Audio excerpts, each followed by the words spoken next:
All right. All right. So I've got some lore to explain to you all. Has the camera been running this whole time? Oh yeah. I despise you. Even just once, I'd like you to not pull that shit with me.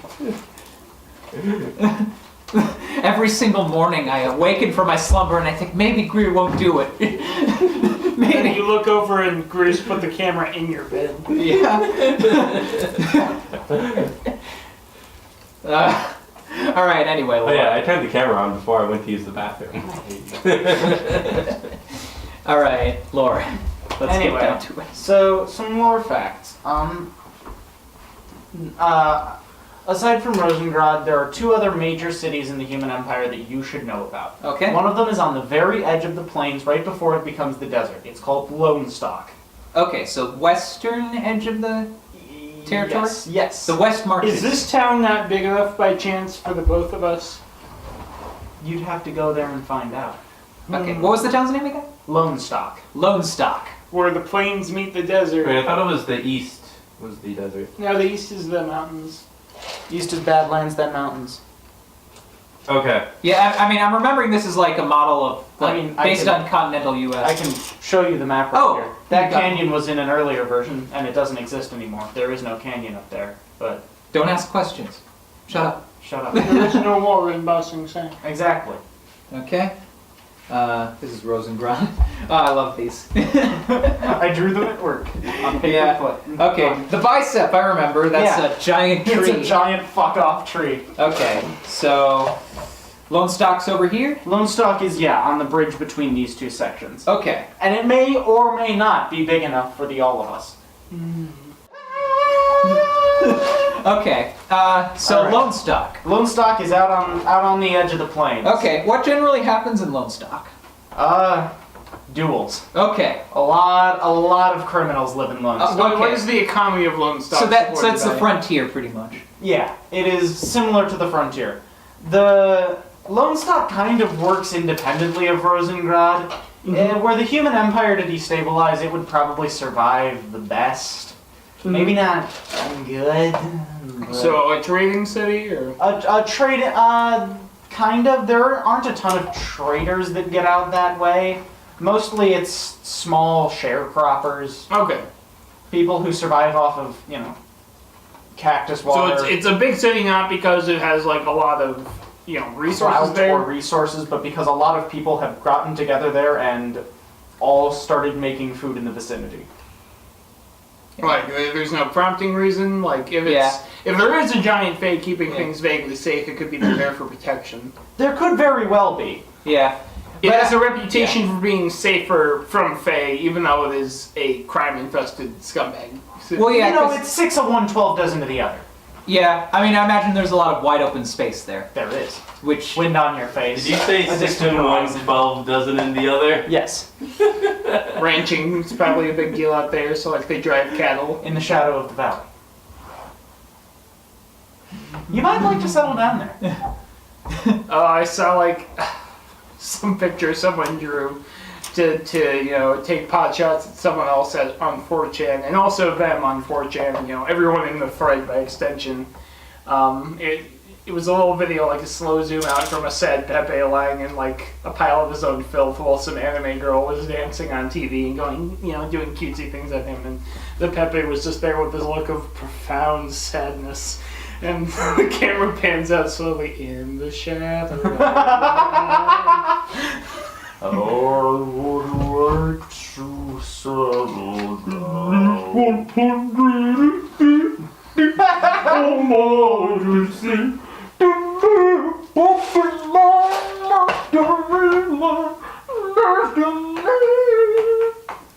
You just gotta imagine an image of me, like, alone in my room, just slowly bringing up a Pokeball and gazing at it.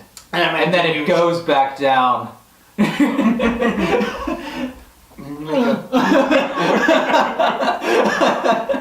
Electro Diglett. Oh god. Anyway, Well, enough about what I do alone. Furthermore, up in the forest, there is one major human city. It is the primary lumber producing settlement that makes it so Rosengrad has shit to build their houses out of. And the lumber goes down the river? Yes. Okay. So every once in a while, the river will get clogged by over ambitious lumberjacks having put too much lumber. Oh yeah, you know that fires can actually start that way? I do, because I lived in Stillwater, and the number of times that motherfuckers clogged the St. Croix River because they just put too many fucking logs in it is ridiculous. Oh my god, it happens so regularly. Like, it happens so regularly that Stillwater was known to have bought a lot of dynamite so they could chuck fucking dynamite into the clog-ups and get them moving again. Yeah, that's a way you do it. Yup. You play the guitar in the MTV. Nice.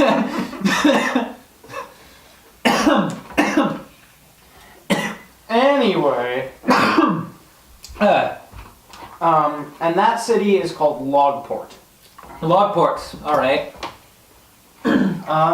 So Errol probably would have seen logs just kind of drifting by every now and then. Mm-hmm. Every once in a while, you'll get like a lone lumberjack with his like 5 logs just floating down the river, stuck into one of them, 1 or 2 of them. And he just waved to you, just a single lumberjack. Oh, right, that reminds me, I need to actually get some skill points for 2nd level. Because that's the one thing about leveling up that I forgot. And I'm going to put Profession Fisherman down. Finally. Yes. At long last, the prophecy is true. Yeah, about time it became true. God damn it. It's a fucking pain in the ass.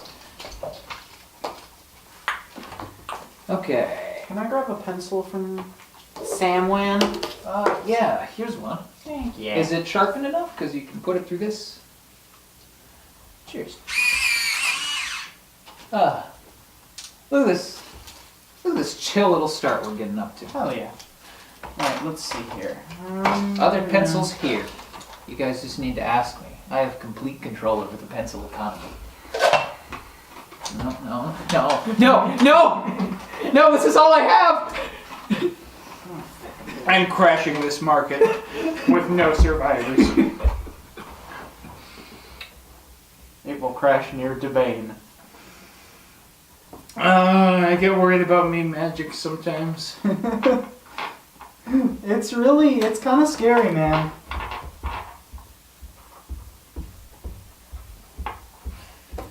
Alright. The human brain is built to find patterns. There are 7 billion humans trying to find patterns. The internet is very good at taking those patterns that have been found. I mean, I think it's more likely that some of the details were edited to fit the narrative a little better, but the fact that the flight number was that and they crashed near Debane is already kind of a funny if tragic coincidence, so. Yes. Not saying it's not funny. I'm just saying, like, meme magic is just the inevitable result of this many humans being tied together by internet. Yes. Like, God, we got so many dubs in the thread, Trump is gonna win for sure. You're getting all the dubs in this thread because this thread is the only thing people on Tkohl are doing tonight, you dumbasses. Of course you're gonna get all the dubs. You're spamming. And like, He still won, but like, wow, that was a crazy experience. oh, were you on Tkohl the night? No, I like went and looked through the threads afterwards, so like, just seeing like the huge string of things and like trying to chart. Dubs are when a post on 4chan, every post on 4chan comes with an ID number for like which post in the board's history it is. Getting dubs means the last 2 digits are the same. And trips is when you get the last 3 digits. Yeah. There have been quads and like everyone starts spamming when it gets closer to like, one of the longer strings because they want to be the ones to get 5 in a row or 6 in a row. Or Okay. when like we tick over to a new, It's 2004 site design, so you gotta get excited about the little things. Rumor has it that Taylor Swift named her cat through a 4chan thread. My. Yeah. I mean, Which board? B. On B. Taylor, what were you doing on B? You could at least go to Moo where people would hate you for the right, or, personal reasons. Yeah. what's B? B. B is the random board. Oh. Yeah. That is like the 4chan true started tire as an fire. anime image board, but was also open to genuine discussions. So they had 2 boards, A for anime and B for everything else. And then B started to get a lot more traffic than A, so they started making like containment boards for specific topics that took over like lots of time on B. TG started as Warhammer Wednesdays, a thread that you would start on Wednesday in B and just spam art of like Warhammer characters and really ancient memes, from this meme dates back to the Pleistocene. Shit like that. Yeah. And it just kept growing and growing. And, And it was like, okay, we're having a Warhammer Wednesday thread very regularly. The threads get a lot of attention. They've demonstrated that they have enough interest here to sustain their own board, so they made TG. Huh.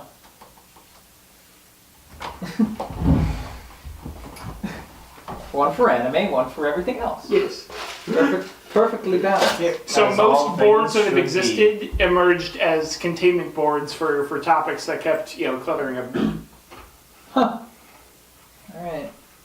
And now they got all kinds of letters. Way more than 2. Yeah. Yeah. To be honest, I now don't there's- think I've been on anything other than 1D4 channel. 1D4chan would definitely be more curated content-wise and going raw into the board and like... Because that's a Yeah.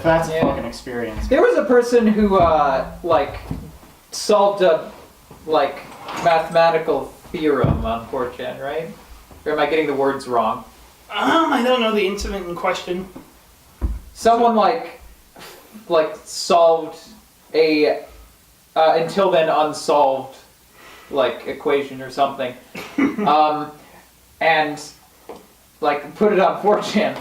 But the problem with the mathematical community is that they can't use it because they don't know who made it. And in order to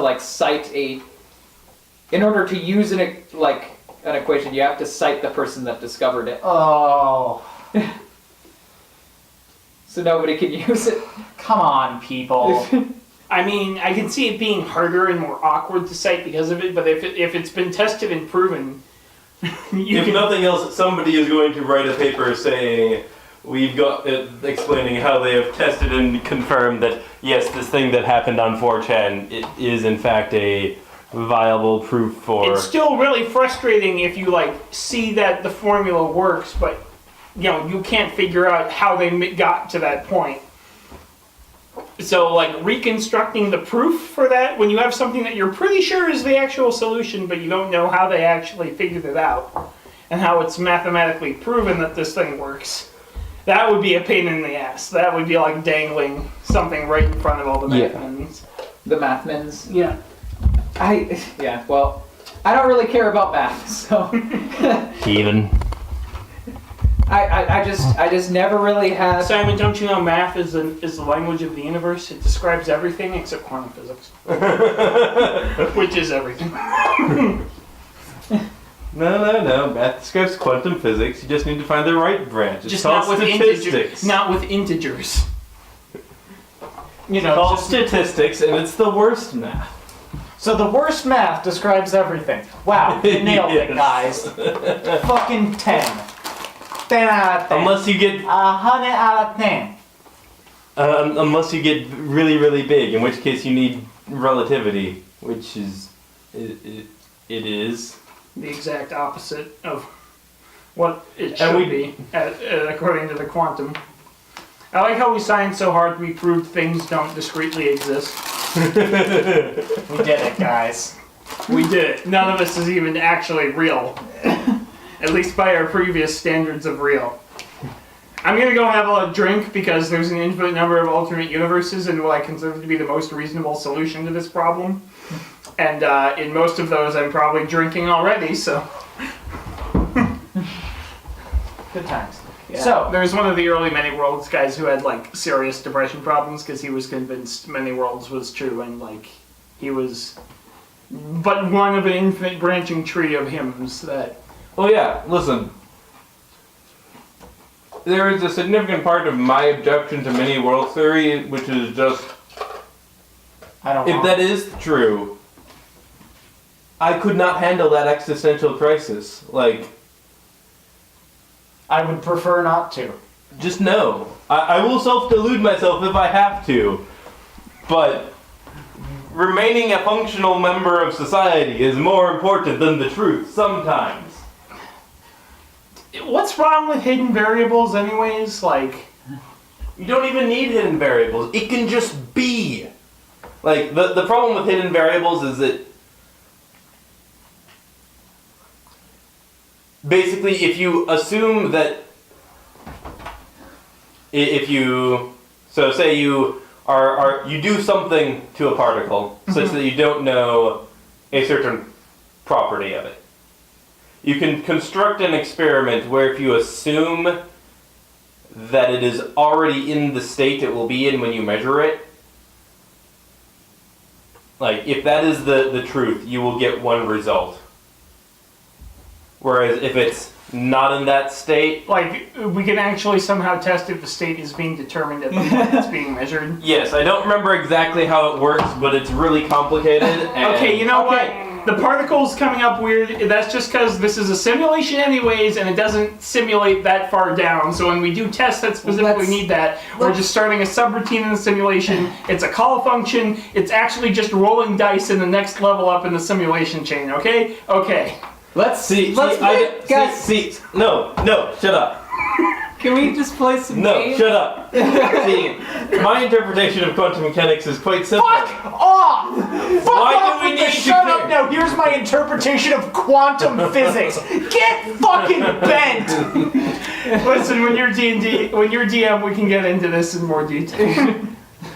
Are Right you now- fucking me with that? The universe Well, is no, all over. I'm just like, you don't need to like explain quantum mechanics. It just is. Great. Then let's not. That's the problem with all of these interpretations of quantum mechanics. It's like trying to explain the color red to a blind person when you are also a blind person.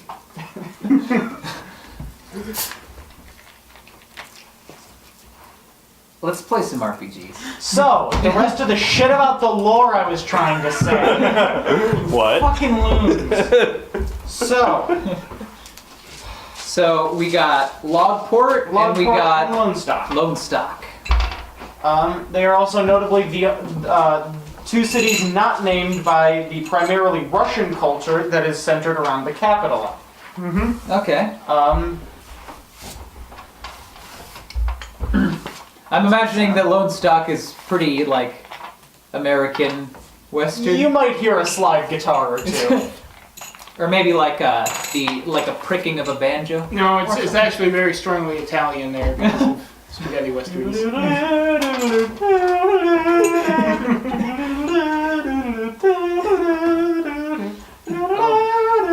Well, one way or another, we're gonna get a lot of accordions. Oh shit, Bram's actually from West Virginia. Country homes. You get country homes. What? Country roads, fuck right off. I hate this place and the people in it. Fuck the halflings. Present company excluded. I just don't like my family. Nice. Anyway, and speaking of Logport and things that are in the woods, half-elves. Let's talk about them. So, I'm so excited. half-elves, oh, well, the human and the elf half, they, don't always work perfectly in concert. Ooh. Like How dental work is so common in the United States because we're all like a mishmash of European nationalities with slightly different jaw sizes. yeah. Except worse. Yeah, way worse. So, like, elves live longer than humans. So half-elves live slightly longer.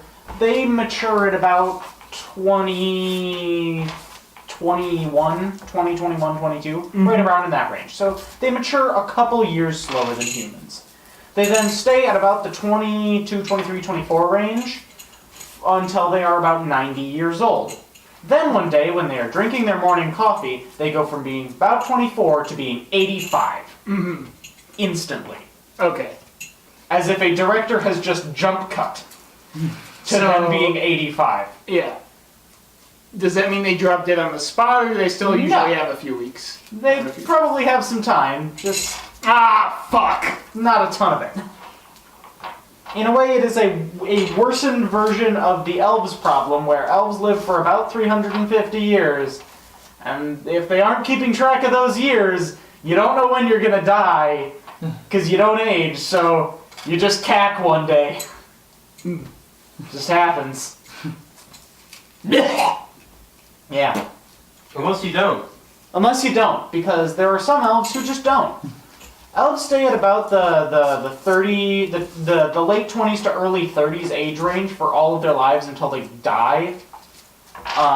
Except for the rare ones who just cannot Never die die. of old age. And those ones start aging kind of rapidly. Basically, their body clock catches back up with them, so they will age to looking like they are 350 pretty quickly. Okay. And those people are named elders. Alright. And they're rare, and there doesn't seem to be a way of telling who's going to be an elder. If there is, elves are too disorganized and not really bothered by it to actually figure out. Do elders have any special powers in particular other than just not dying? Having a never-ending amount of time to learn shit. I guess so, yeah. They tend to become, wise people, Lurking inside of a tree trunk. village leaders, shamans. I mean, what druids. else are you gonna be? An exotic dancer? No. Yeah, so Cohen is still the best adventurer on the disc, and he's well past his prime.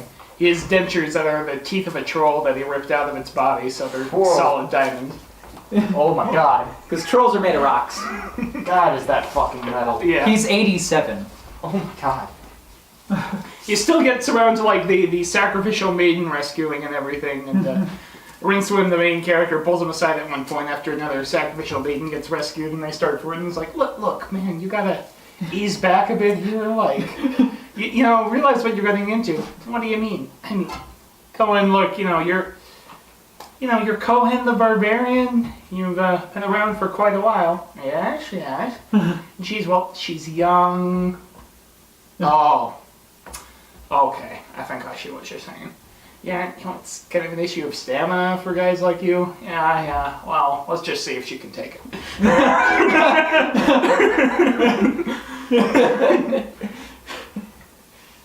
I'm looking forward to, knowing more about Cohen's He adventures. invades the Agatian Empire at one point with like a half dozen other barbarians. And that's what's left of his horde. Everyone else is dead or retired. That's pretty good. Anyway,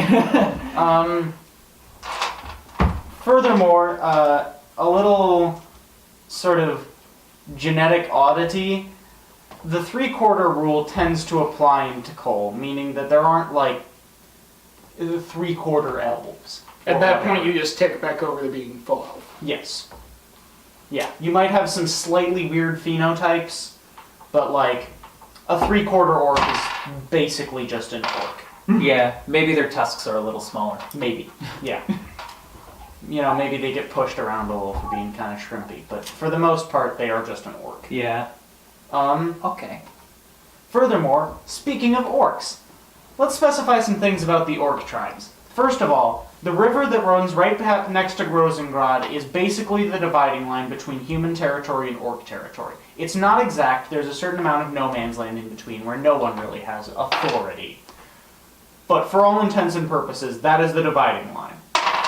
This has led to a lot of border skirmishes between orcs and humans.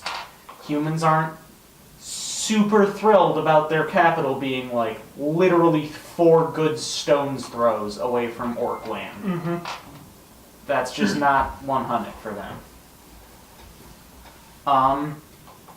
There's a certain level of frustration from humans because orcs tend to fight incredibly hard, but because of their resignation, also tend to not really care when they lose.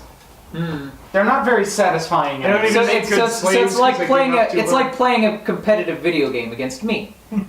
Yeah, they take, but they never give. They don't really care if they lose, but they will fight you tooth and nail to win. But fighting orcs is still better than fighting elves, because elves won't even fight you. You could theoretically invade any part of elf lands, and they'd be like, "Oh, no, it's cool, man. Like, if you need to be here for a while, then be here." And like, we'll also be here. It's all right. Like, fuck, I can't invade you if you let me. I've got some herbs. Yeah, elves are extremely frustrating to try and fight. Okay. Furthermore, orc tribes. Let's specify some things. Alright. Closest to Rosengrad on the eastern edge is the tribe of Zum. Further out towards the mountains, closer to the halfling lands, is the tribe of List. Okay. Down in the south, almost into the swamp, is an isolated tribe called the tribe of Den. They're sort of the odd ones out. And further north than any of the other ones, and most centrally located, right in between List and Zum, is the tribe of Bath. They are the most important, the largest, and the oldest tribe of the orcs. Okay. The leader of the tribe of Bath is effectively king of the orcs. If he tells any of the other orc tribe leaders to stop doing something, they probably will. Yeah, if he needs to unify them for any sort of crisis, He probably can. yeah. Like if there was this full-scale invasion of the human empire, But he'd probably be What spearheading good would it. it do in the long run, anyways? Oh, King's getting sad again. Go, boss, come on, come back. Come back. Where do we keep those amphetamines?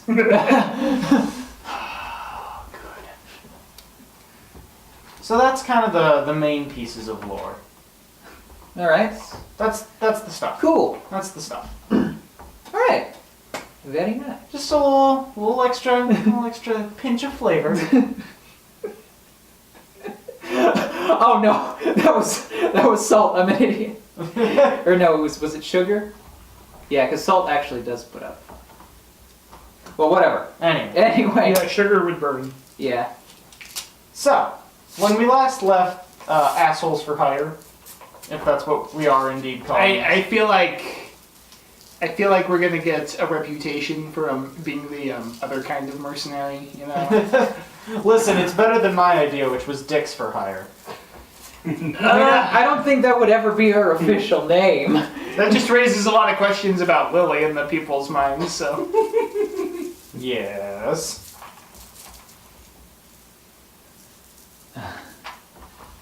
Gonna need some help on an escort mission. God damn it. Gonna need help getting into a fey hole. I'm gonna need you to knock someone off. Alright, nope. Joke abortion. Hopefully by the end of this there'll be one more stiff floating downstream. If you Joke abortion! I'm pulling the plug on this one. Alright, so we are inside of the house Yeah. that we were pulling together. I would like to nominate its name to be Fort Asshole. No. No. No. Okay. You know, you want to abort this joke. You have to keep on making things that Okay. will cause it to happen. Okay, look, we have Bram, Errol, and Lily. Ball. Lab. We could call it the lab. We could call ourselves the Ballers.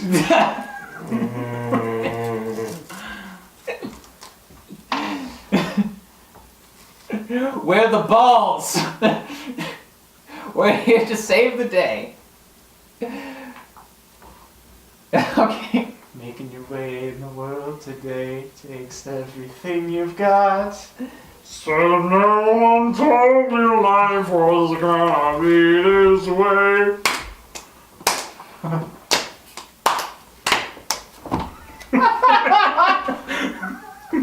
Wouldn't you like Go where everybody knows your name. When it's cold out there and you're all alone. Just 5 sitcom themes all playing slowly and distorted at the same time. Oh god. Oh my gosh. Okay. This shit is dumb. Okay, let's try to get. So, last we left our heroes, they were at their house, pending further naming, sleeping for the night. Is that correct? Yeah, Yeah. just taking a name. Wonderful. Alright. 6 days left until Smash Brothers, by the way. I just want you guys to know that. Did I lose my fucking dice? Alright, I need backup lives. It's very important. those are minis. Fucking bullshit. Alright, I think my dice are still in the truck, so... You can borrow mine. Yeah, just, what do you need? D20? Just like a set of dice. John, do Okay. you have extras? Yeah. Here, I'll give you some. Might be better to just borrow from one person at a time, so Yeah. we don't cross the memes. Cross the knees. Oh dear. Okay, you still need a D8. Thank you. That's all of them that you need, right? Yeah. Do you have a D6, D12 actually? No. There you go. Cheers. Alright. So, let's see here. And actually, the D12 is exactly what I needed. Alright, at 4 a.m., there is a loud and controlled but urgent pressing knocking at the door. God damn it! How many times tonight? If someone's in the ceiling again, I say we All just right, kill them. Errol's coming over in his bathrobe and a sort of side tucked little nightcap. Oh, this is dumb. It says sleeping. On the other side, it says thinking, but it's currently turned over to this side, so it's blocking the thinking part. So right now, it's just a sleeping cat. But sometimes he turns it around and it becomes his thinking cat. That's a If he reference. turns it to the side, it's get your game on or something. Yeah, that's a reference, but more of that anon. Alright, let's answer that door. I think I'm the person who could most easily take a prompt stab to the chest, so... Are you back at full strength, by the way? Yeah? Okay, cool. Twice my hit points. What? Alright, in the doorway you see a larger than average frame wrapped up in a big brown tattered cloak. It almost might be a fucking burlap tarp Yeah, okay. that's just been wrapped around itself, pulled up into a hood. Alright, I get a feeling I know who this is. Do you? Huh? Interesting. In character or out of character? Huh? Well, I mean, Oh, is this- out of character, I'm thinking it's Gairn. But I can't really tell right now, can I? No, you. Anyway, hello? I apologize for intruding, but I am desperately in need of shelter for the night. Alright, what's your name, stranger? My name is Zumai. I was of the tribe of Zum. Oh, I have a friend from there as well. Perhaps I know him. Well, knew him. Here, come right in. Wonderful. The man squeezes his shoulders just a bit to make it in through the doorway, and once he is in, pulls something that he was clutching, what you can now see to be a dirk, out from his cloak, and the thing falls apart. It was, in fact, just a shitload of blankets held together by his dagger instead of a brooch pin. The man appears to be wearing, at best, 40% of a pair of pants. The top 40% or the bottom 40%? Please be pants, please be pants. The middle 40%. Why is this planet so cursed? He's just got tubes around his legs. It's like leg warmers, but Just, Like right in the knee area! just leg warmers. A man opens the door and he is only wearing leg warmers. that's him in an army. Oh no! I once I once, I remember in my... That is the brother of the leopard. I remember in my senior planner, one of the way I chose to depict God, like God himself, was an old man wearing a sideways baseball cap, fingerless gloves, and socks, and that's it.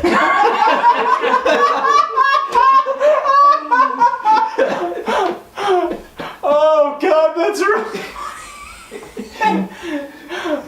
Oh, that's really funny.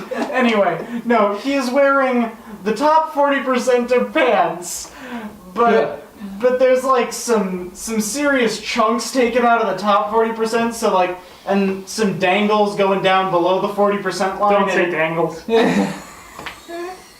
It equals out to about 40% of pants. It is tied off at the waist with a rope belt, and yeah, that is really About it? Yeah.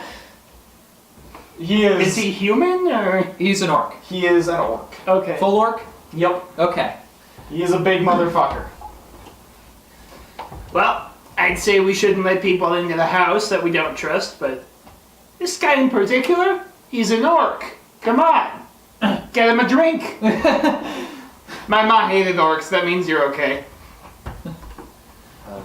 I've known there to be... Here. Oh, if you are gonna kill us in our sleeps, I am a great and fearsome wizard, and I will curse you unto the 1000th generation. I'm going to bed.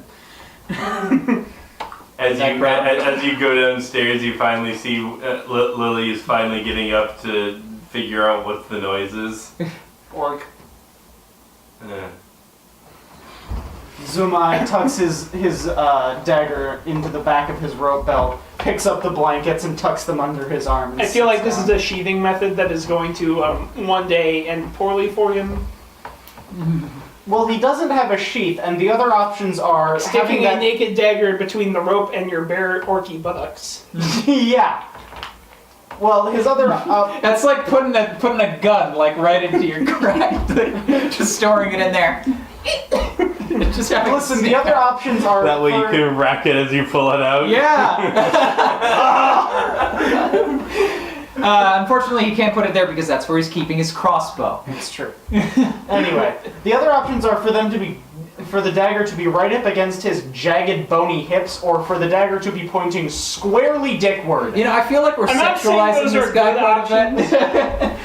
I'm not saying those I are don't know, good how options. sexy I'm is just this saying guy, he should have Michael? invested. Now I gotta roll a d10 for that. Alright, he's a 6.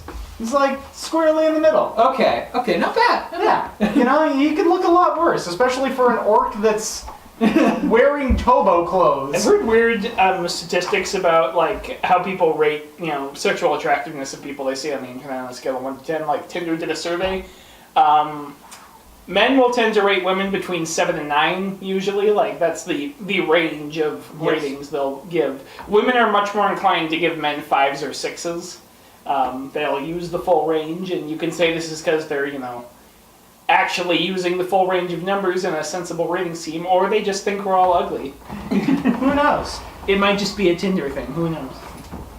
That's one of those data that is definitely inconclusive that no one will keep in mind. This is doesn't really inconclusive. make feminists happy or people who hate women. I don't think it makes anyone happy at all. No one's really thrilled about this data. It's just data. Just deal with it. like quantum physics. Shut the hell your mouth. Alright, well anyway, Zumai, So Zumai tucks his dagger in the back of his belt, sits down with his crumpled rag cloak under his arm, and awaits the drink that was mentioned. Oh yeah, I guess I'll get one of those bottles we had in the back. Just uncork it. It's like, it's not terribly cold, I guess, but still. He looks like he's been in a scrape. Does he look wounded at all? He doesn't look wounded. He just looks run out, Run down. run down, run out, run down and out. Down and out. Alright, well, Yeah. I guess I'll uncork that for him and hand it. Here, if you got hurt at all, maybe it'll help with the pain. Zumai thanks you and nurses the bottle over the rest of the evening. So what brings you this far north? Tribe of the Zoom is pretty far away. Yes. Well, I don't really associate myself with them anymore. Mm. We orc when there's a sort of... Oh, I think I know what you're talking about. Sometimes you just venture out, right? No. I'm sorry. Oh, no, it's... I had another friend, Kunzum, from... Oh. And just... He went out on his own very suddenly. He was, quite frankly, lucky to find allies so quickly. Very good orc, though. I didn't know him, but he sounds like a good man. Well, no, there's a sort of mentality, I suppose, that you can leave to find your peace if you want something more than what you have. But if you have a problem with what you have now, if you have a problem with the way things are, then, well, you're just sort of asked to leave. Well, not asked, told, expected, I suppose. Mm. I chose to leave the tribe. I reversed my name. It's a sort of sign of casting off the tribe. Hmm. Well, I won't pry into that too much if you're not willing to share. Oh, it's... I am curious as to what you're running from, though. Oh, well, if you don't mean to pry, then this would be a nice time not to. I apologize, but it might become my problem pretty soon, if you're in that much need of shelter. Oh, it was more shelter from the night than anything. I see. Cold out here. Hmm. Much colder than down on the plains. The wind is a little better though. That's nice. Well, that drink should warm you up a little bit. Thank you. I'll be gone before you all need to be anywhere. Don't take up too much space, and I travel quickly. All right. Thank you for this. Don't believe I have yet. Hmm. Very kind. Don't mention it. Things like this need to happen more often. All right. Well, there are comfortable cots downstairs. There's still some embers in the hearth here. You could probably warm up there too. All right. Well, just stay up here for the evening. Get me out faster. All right. And Zumai goes over to the fireplace, spreads part of his blanket out on the floor right in front of the fire, and folds it over, and keeps part of it off to the side so that he can fold it over him as a blanket. Okay. Do a little taco situation.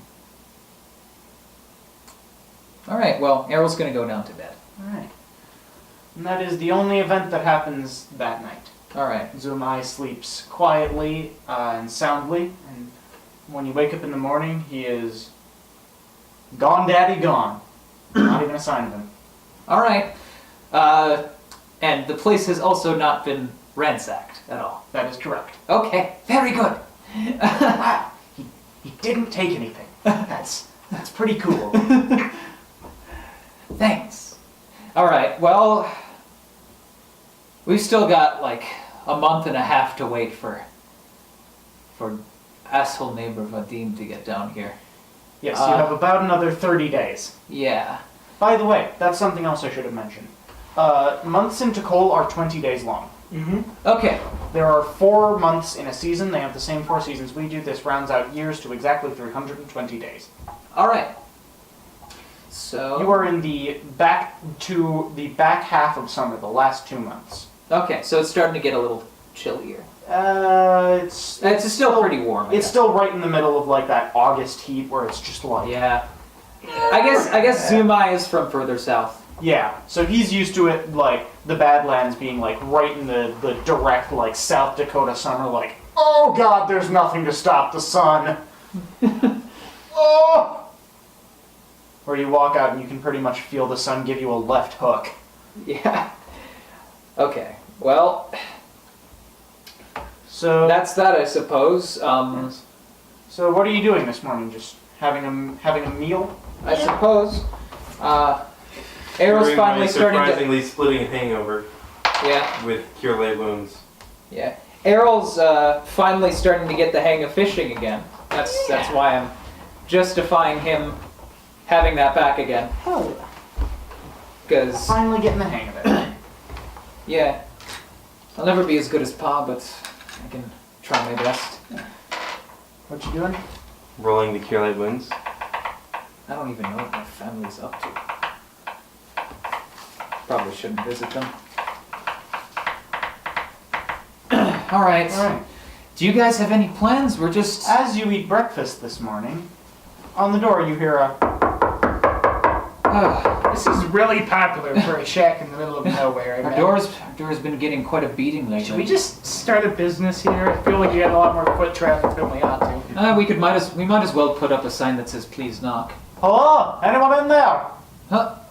All right, I'm gonna open the door. Ah. Once again, I am the least susceptible to sudden stabs in the gut. Alright. And as you open the door, the man who was knocking nearly swings in, knocks on your face instead of the door and catches himself in the heat just before his knuckles reach your nose.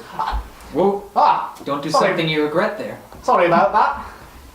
Well, apologise for kicking in your door so early or knocking it in. But, We were having breakfast. You didn't wake anyone up. well that's good to know. I've got a bit of a question to ask you, if you don't mind.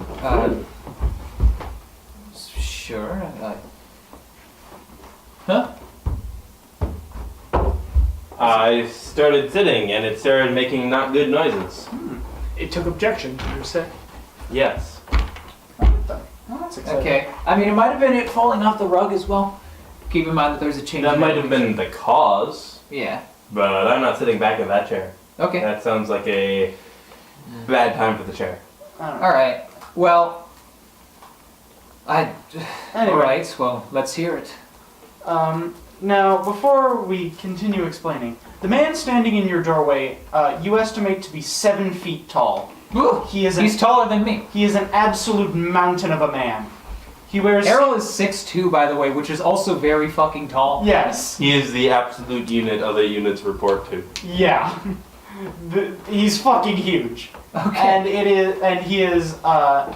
He is mostly height tall. He has a sort of lanky, lean build to him. You can definitely see a significant quantity of musculature to that build. He seems to be wearing completely normal, plain clothes, though when he moves you can hear a slight jingle. Okay. Like chains? Yeah, like, I mean, you know what the sound of chainmail sounds like. It's Oh. that sound. Okay. You can't see the chainmail. Alright. Might have glamored armor then. Well, who knows. Anyway. But he appears to be wearing very average clothes. Is he armed? He does not appear to be, no. Okay. He is wearing clothes of halfling creation. They are very clearly the sort Kind of stitch pattern that... yeah, the stitching pattern and decorative design of a halfling nation. Bram kind of squints his eyes at Wow, him that's over probably his the longest suit. halfling clothes that have ever been made. He also has an enormous shock of curly auburn hair and a jaw that you could probably actually knock down the door with. It is so square and so chiseled and so heavy. And it means that his smile is pretty much perpetually just enormous, genuine shit-eating and looks as if it were carved from raw stone all at once. Okay. He's got a presence then. He has a hell of a presence. Okay. Alright, well, what's the question then? You wouldn't happen to have seen a gentleman coming through this way? Would have been here a night or two ago. Maybe sooner, maybe later. Sort of short, tall fellow. Shorter than I am, but taller than most fellow. Of the greener variety. Oh, you mean an orc? Yeah. Well, I can't lie. You guys have to realize that. Didn't happen to have come through here recently. Actually, if you're asking about an orc, one actually stayed the night. Ah, wonderful. That's good to hear. He left this morning though, before any of us awoke. Ah, well, that seems to be consistent. He's a light fucker, travels fast. Well, anyway, you wouldn't happen to have known where he was going, would you? Didn't ask that much, I'm afraid. Ah, Didn't seem apt to share either. well, that's a bit of a frustration. Are you chasing this man? Yes, he's got a bit of dues to pay. A price on his head? Yes, he's well, a doer of no good. I wouldn't have pegged him for that. Yeah.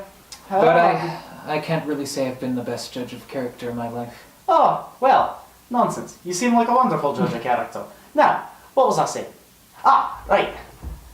He might be, where he might be going is up to Logport. It's just about the only place he could be going up further than this. Oh, alright. Making a new life for himself, maybe. You wouldn't happen to know how to get to Logport from here? Well, I mean, you just have to follow up the river. You can't miss it. Ah, that's good to know. I've never been up that way. Well, Beautiful country. oh, is it now? Are you a native? Yes. Wonderful. So you're affecting a Irish or Scottish accent at this moment, I which am. is what halflings are coded as, culturally speaking in this It world. is. Bram is in like maximum suspect mode right now, like he's just looking at this guy. Bram has very consciously and intentionally stuffed his accent, down the drain in like the 8 or so years he's lived in Rosengrad. Yes. How we doing, big boy? Ah, doing well. Thank you for asking. How are you this morning? The interruptions last night. Couldn't sleep. Oh, well, that's a shame. Well, I'm sure you'll walk it off. Say, you wouldn't happen to be a halfling, would you? No, I'm a child. Ah, strange. You look similar. Well, And you got a little bit of facial hair on there. You wouldn't happen to be a halfling, would you? I'm a ah, hairy child. Ugly. nonsense. You look fetching. Handsome. One of the two. Whichever one you prefer. I Take your prefer pick. not fetching, but okay. Well, I wouldn't necessarily call myself a halfling, but most people do, so you'd be in good company if you did. So how many other halflings you got stacked underneath you in there? They all seem to have left. Well, So you get caught in the taffy puller or what? you don't know what a fucking taffy puller is. The taffy puller, the torture device my Uncle Taffy made? What are you doing? Alright, I'll accept that. Well, I wasn't exactly. Well, I was born under extraordinary circumstances. Is Bram aware of circumstances such as this? No, Pretty, he's just a really long boy. pretty extraordinary. Yes, it was rather unusual, or so I was told. Yeah. I can only feel for your poor mother. Oh, she turned out fine. Well, I hope you can, because she can't. That's a good option. Would that I had taken it. Anyway. No, she was an orc, so she's a toughin' lass. She was an orc? Yeah. So you're a half-orc. Errol will not be dealing with this today. I'm not in the conversation anymore. Bram really doesn't know how to feel about this because Mom told him to Hang get on, orcs. I'm going past you, just tagging out. Bram puts down his bowl and just like folds up a little in his squat posture and just looks at this because At this he's point, claimed to be a at this half-orc. point, the gentleman is leaning on the door frame. It feels as if he has shifted the house imperceptibly. Yeah. Just So Wait, so what is this? Does this guy look human? Does he look like an orc? He looks like a long halfling. He looks like an extremely long halfling. Okay. He looks like a 7-foot tall halfling. Apparently there's orc in there. So this guy is half orc. Bram's ma hated orcs, so Bram is inclined to like them and give them the benefit of the doubt. This guy looks more like a halfling, minus the stretched out thing. This guy culturally is very much more halfling than he is orc. This guy is probably chasing with malicious intent the orc who stayed here last night. Not that Bram particularly cares, but look, if there's going to be a race war, he might as well join in. And he's a halfling who has been notably blessed in terms of his physical presence and health, and Bram is a very bitter person. So yeah. Bram just sort of coughs meaningfully into his robe a little bit. You feeling alright there, lad? I'm feeling the way I usually feel. Well, that's not really... Well, you seem to be doing alright. Got a nice place here and everything. You're doing well for yourself. Good on you, lad. What was Bram's home clan called? I didn't really... We didn't really specify. Is there a region he came from? I mean, I could just throw a name out there or something, but I want to run by that for you. I don't know. The main regions are sort of the mining regions, the crafting regions, people who are closer to the orc lands, who tend to make a lot of stuff and sell them to the orcs so the orcs can sell them to the I feel like humans. Bram was like a real backcountry edge of halfling civilization halfling. In which case he is probably from either the north or the south. The southern more halflings are they're kind of the more deliverancy ones. They tend to be like jinx halflings, and the northern ones are often like mountain goat farmers. I feel like Bram's from the north because like he was an anomaly being all magic and stuff. All right.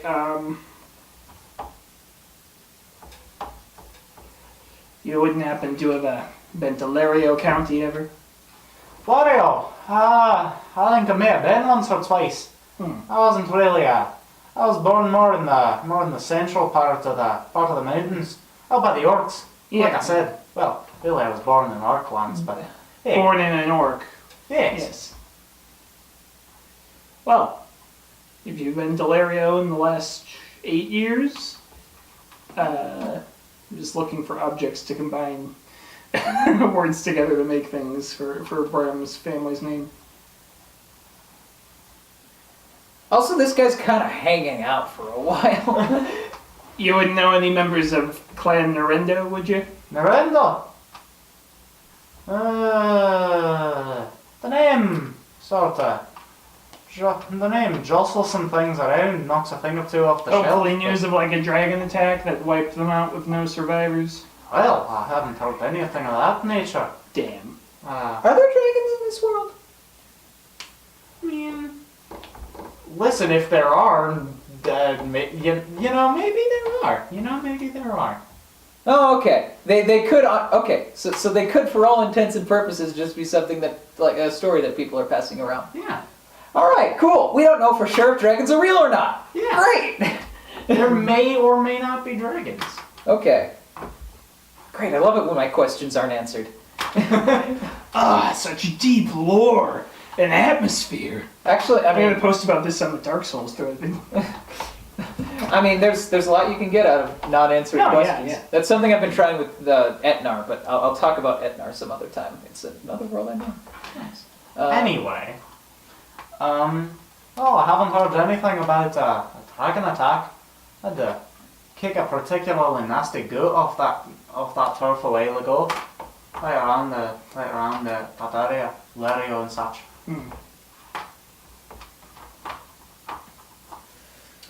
Well, is that everything then?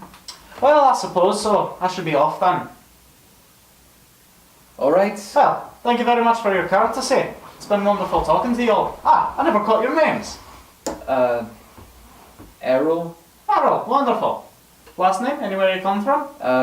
Well, I come from Brook Hill, further north.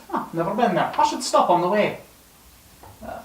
Is it near the river as well? Kind of. Yes. Well, wonderful. I should stop there on my way. Well, and yourself? Bram. Bram.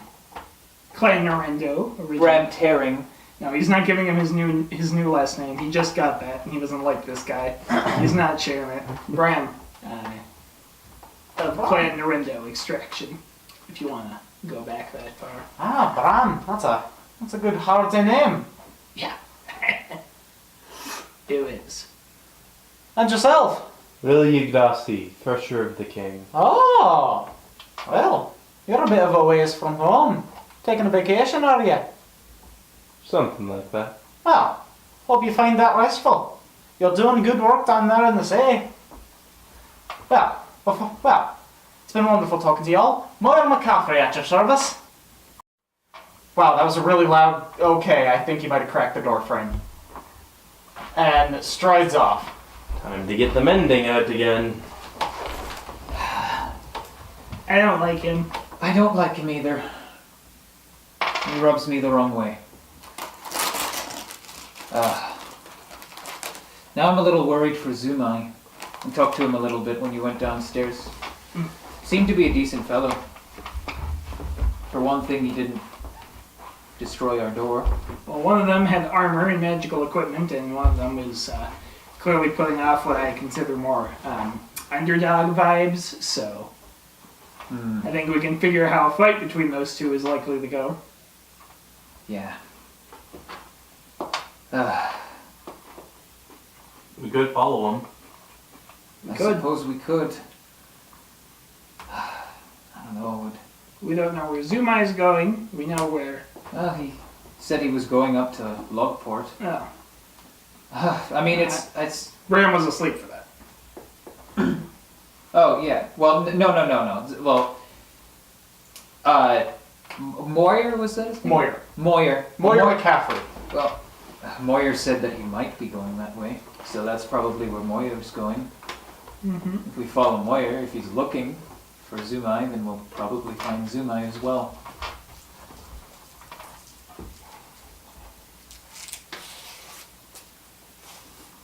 On the other hand, he could not find Zumai, and then we're following Moyer for no reason, bring him through money. I don't know, I mean... It's just so hard to lay low. Well, we can probably sleep on it, figure something out, Yeah. check around town a little bit, see if there's more work for us. I don't know. We've got 30 days. Well, I'm going to go down to River Break. Look around. Maybe tell Garen about it. Are you doing anything, Bram? Lily?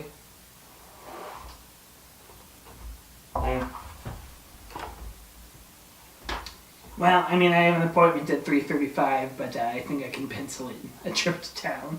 I know you're a very busy man. Oh, yes. No, I'm not a man. I'm an ugly child, remember? Oh, that's true. Come on. Come on, my ugly child. I owe you my life. This is my ugly son and I love him.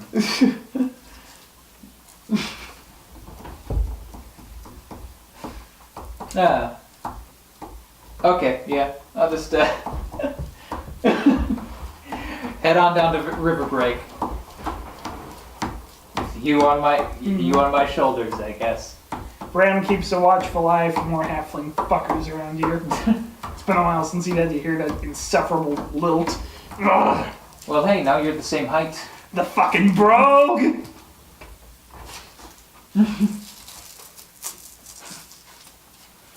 Oh, It's man. okay if we run into him, you'll beat him in a staring contest. Because you're taller now. Is that how staring contests work? I think so. You also have a higher RGB value on your eyes. My I don't know, I've got 8 my eyes intelligence. will naturally remain moist longer than his, so I think I got the edge there. Yeah, I've got an 8 intelligence, and I don't think I've been role-playing that enough. Errol's not super bright. I mean, he's got Bram has an 8 intelligence, and I feel like I've been role-playing that perfectly. Lily has 13? Oh God, Yes. why is Lily the smartest one here? Well, I mean, I've got 13. Because I have 13 in all my mental stats. I've got 13 wisdom though, which isn't bad.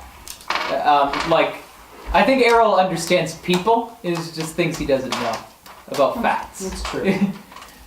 Yeah. All right. So you're all going into town, or just Errol, or Well, I mean, I'm carrying Brown. Errol and Bram, or Lily's gonna stay behind. Okay. You doing anything, or are you just nursing that hangover? What's in the shed? Or what's left in the shed? boxes of pelts, clothes, earthenware jars. You can sell those pelts for a decent price. You know, like they're not super nice pelts. It's not like mink or anything. It's like boar pelts. That's still pretty You know, you could make a little money off of it. You know, you could make a little money off of the earthenware jars and bowls and shit. You can make a little money off of the clothes. Ultimately, the question is whether or not you're willing to carry boxes of clothes and earthenware jars to town to Not sell without them. a fucking wagon. Well, there you have it. We still don't have one of those yet in this campaign. But yeah, Lily's gonna work on cleaning up the shed Okay. for a project that she has in mind. All right then. Okay. Why don't you roll me a flat ass d20? For how efficiently? Yeah. It's 5. It's a 5. All right. You grab you unload one of the boxes of clothes. Put the clothes out on next to the path. Take the box out of the shed and reload all of the clothes into the box. Then break for lunch. Meanwhile. Meanwhile, back in the jungle. All right. Bram and Errol, you've both exited the forest and entered town. Alright. The forest, I thought it was just mostly plains before we get back to town. No, we were in a pretty wooded area. Okay. Like, is the house in a wooded area? Yeah. Okay. We're in like a glen, I imagine. Yeah. Maybe with a path leading to it. Alright, so I'm gonna take you off my shoulders and put you back down on the ground. Got like something? Or? No, you just hit that. Alright, so I guess I'm gonna go fishing at some point today, but first I'm gonna go see Garen and like let him know about everything. All right. Alright, go up to this door. All right. Give it a knock. All right. There's a knock, knock, knock, and a no answer. Hey, big boy, you in? A further no answer. Huh. And after a couple of seconds, after a little longer than it seems like it would be reasonable, there Like is- we start walking away, but then yeah, like you turn around, and just then there's a slow slide of the top latch, a faster slide of the lower latch, and a normal sounding slide of the middle latch, and the door opens to the young girl that was placed in the care of Garen by you guys. Oh, that's right. Oh, what's your face? Still silent, she simply opens the door further and beckons you in. I completely forgot about her. Is Garen in today? She simply beckons you in again. Okay. In we go. Strong silent tape, huh? The girl looks awkwardly at the floor. Bram leans over Errol's head, and so like Errol has to like. No, I put you back down. Oh. But we all like look really close at that spot on the ground. Errol strokes his like half beard. I mean Bram strokes his like scraggly bit of beard that's coming in. The girl gets further uncomfortable and walks to the back of the house. All right. Well, That's I guess good. Yeah, she seems nice. So I guess I mean, is Garen in here anywhere? Is he a lump on his bed?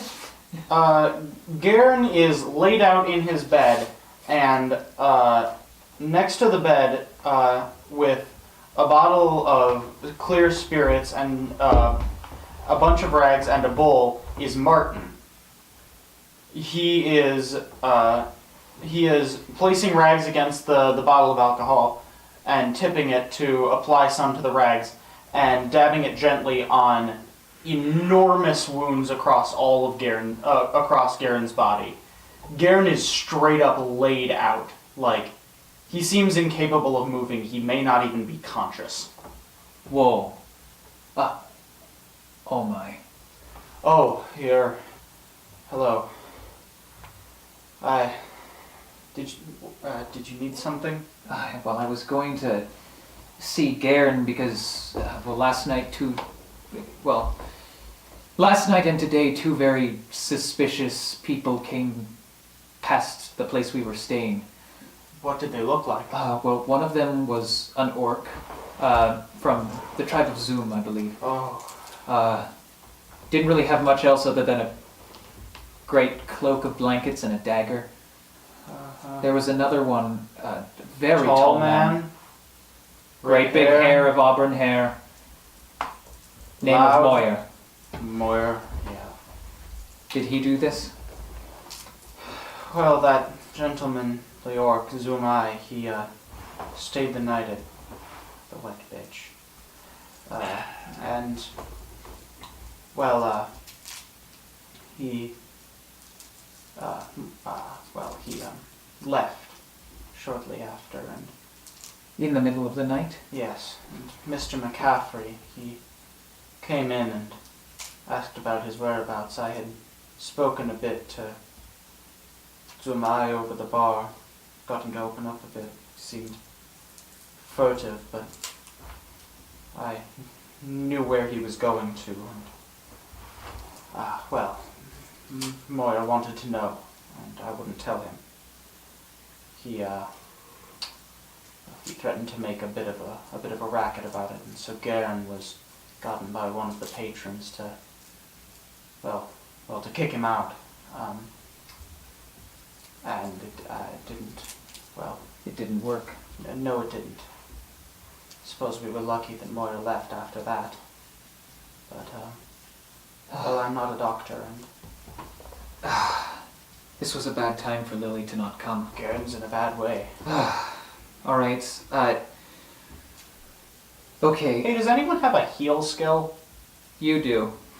But you're not here. Lily's doing inventory. Nice.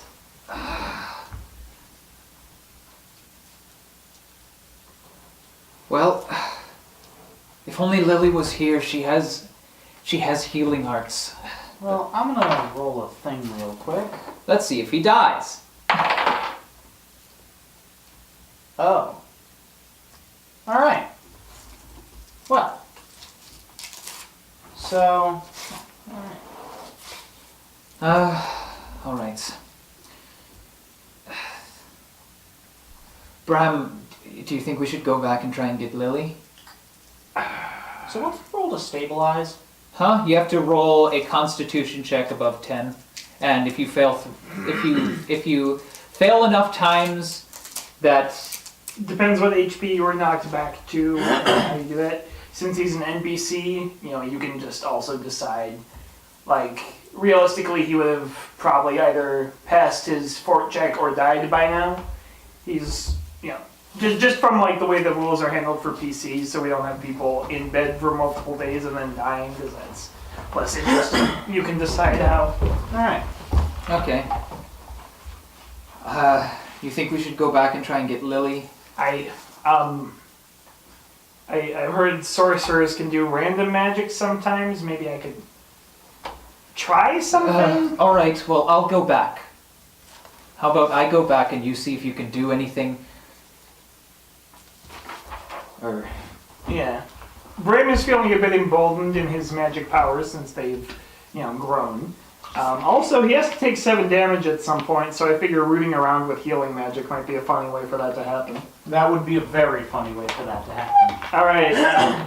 You're gonna get back and Bram's also going to be lying on the floor being tended to by Martin. And this is why I prepared Stabilize as a 0th level spell every day. Yeah. So Bram walks up to the bed and tries to awkwardly get a look at This was a bad time for you to stay back Garen's home. wounds, but eventually decides this isn't practical, surrenders his dignity, and scuffles up on the bed.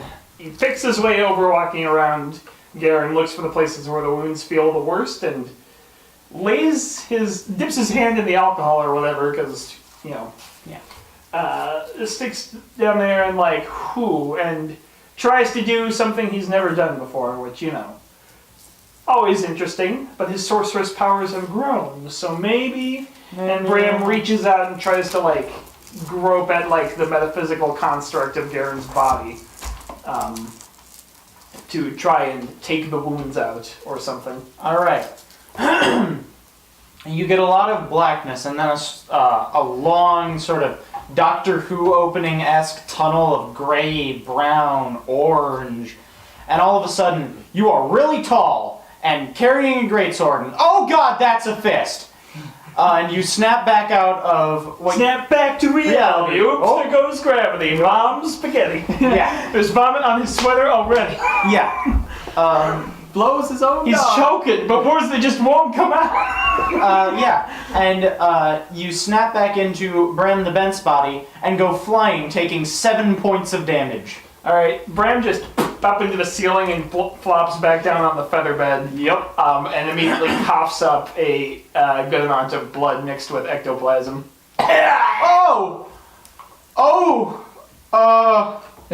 Martin is now up from his chair and clutching the bottle of alcohol very tightly. Okay. What? Bram is like, okay. What? I did Yeah, a by the way- magic. And Errol has gone to get Lily at this Yes. point, by the way. I did a magic. Did I at least take some of it from Garen?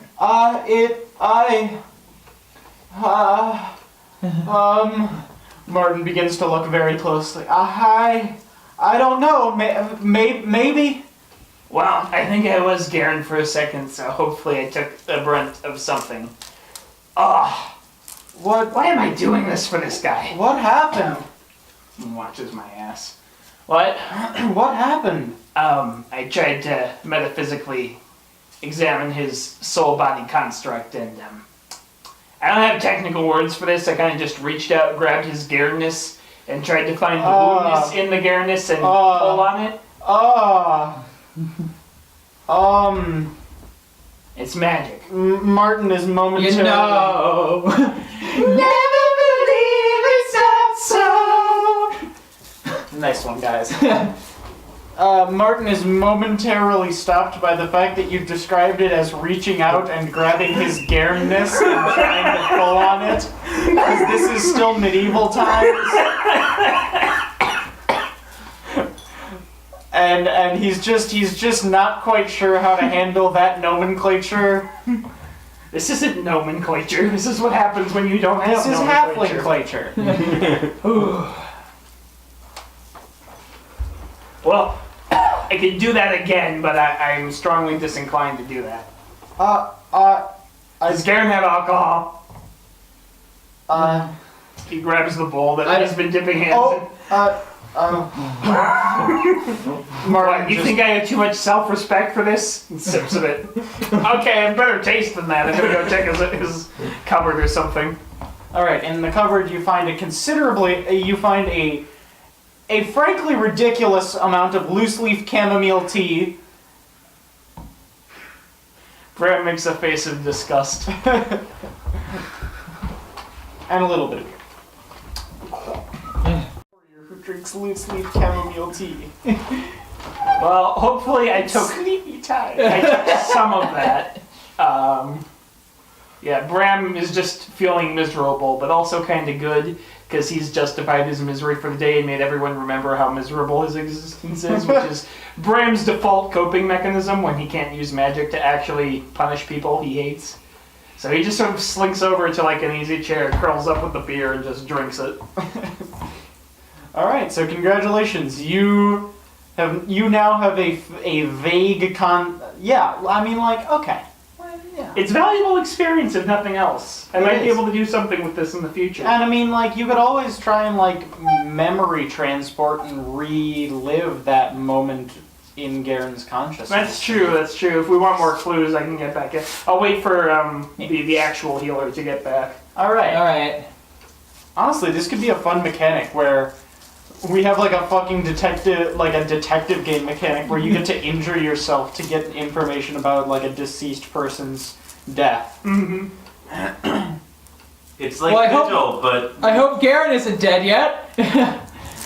Bram has like kind of a natural contempt for his body. It's his shell. It's his vessel. So It is his it could be an prison interesting sack. way to branch out his magic in like ways of like being able to temporarily shed the vessel. Like that's a natural progression for him and how he views himself. Yeah. All right. So I'm trying to get Lily. Yeah. So it's like probably midday at this point once I get back. Probably, given that it takes about 2 hours to get to the house. That's a pretty long trip. We gotta get horses or something. If only we had money. Any of those piano keys, that's Yeah. ivory and ebony and It's silver and onyx. okay, silver, onyx, and ivory. No, there's no. Yeah, the keys themselves are silver. Yeah, the Oh, whites okay. the white keys are silver and the blacks are onyx. Okay. So. Thank you for killing him. He was asking for way too much money. No. The thing that got me was like the delivery was like, well, he was simply asking for too much pay, so I had to let him go. I think Michael's delivery was actually closer, but that is funny. Yeah. Both are very good. Yes. He sounded a little sad about it. That's Yeah. just what I remember. A little bit disappointed. Yeah. Anyway, Lily, Errol's coming back into. All right, Lily. As you empty out the shed for that project, you see Errol presumably come running Yeah. back up the way. Lily, yes. could we get you down to River Break? Yes. Garen is mortally wounded. Oh. And it was probably. Well, I mean, it wasn't it was Moyern who did it. Aha.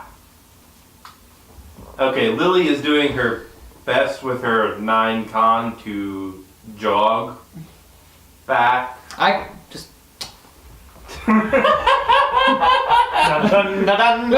I need a hero! Well, it's just piggybacking. I've never quite done this. Well, now's your chance to I'm learn. sure you've ridden lots of strapping young men. Yes. Not I in have this been way. truly toiling. Well, now's your chance to learn, Lily. I have endeavored most earnestly. Oh. Let us commence. I think when Trenick ever gets around to wooing, he's gonna try court songs like that. Just ye old English covers of fucking Marvin Gaye. Perfect. All right. She is a girl whose nature is askew. But the kind your mother would not take well to. And she shall never let your spirit falter. She's such a freaky saint.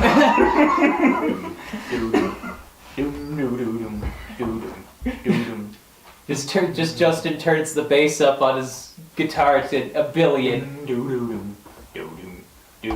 All right. Anyway, so I'm. She is most peculiar, most peculiar. She's most peculiar. She's most peculiar. Oh god, this is ridiculous. All right. So right now Lily is just kind of like flapping off like her upper body's just like And flapping. imagine she's like trying to jog and losing speed, and Errol just like gets like her arm around his and kind of like, come on. Yeah, well, I was imagining her like in the piggyback scenario, like he's running so fast and she's just like. Is Errol actually that strong? I mean, 15 strength. it's not. It's pretty good. Yeah. Stronger than any of you nerds. Pull a Susano. Like, I'm not Yeah. particularly. I'm not like. Oh, I could do like a bridal carry and just. Like, I would imagine I'm somewhere in the sub 15 range, and I feel like I could at least have a decent shot of giving one of those two a piggyback ride and not dying. Over the course of 2 hours. Lily's probably very light too. Yes. You're not doing this the whole way. You're just giving her breathers when she needs it. Yeah.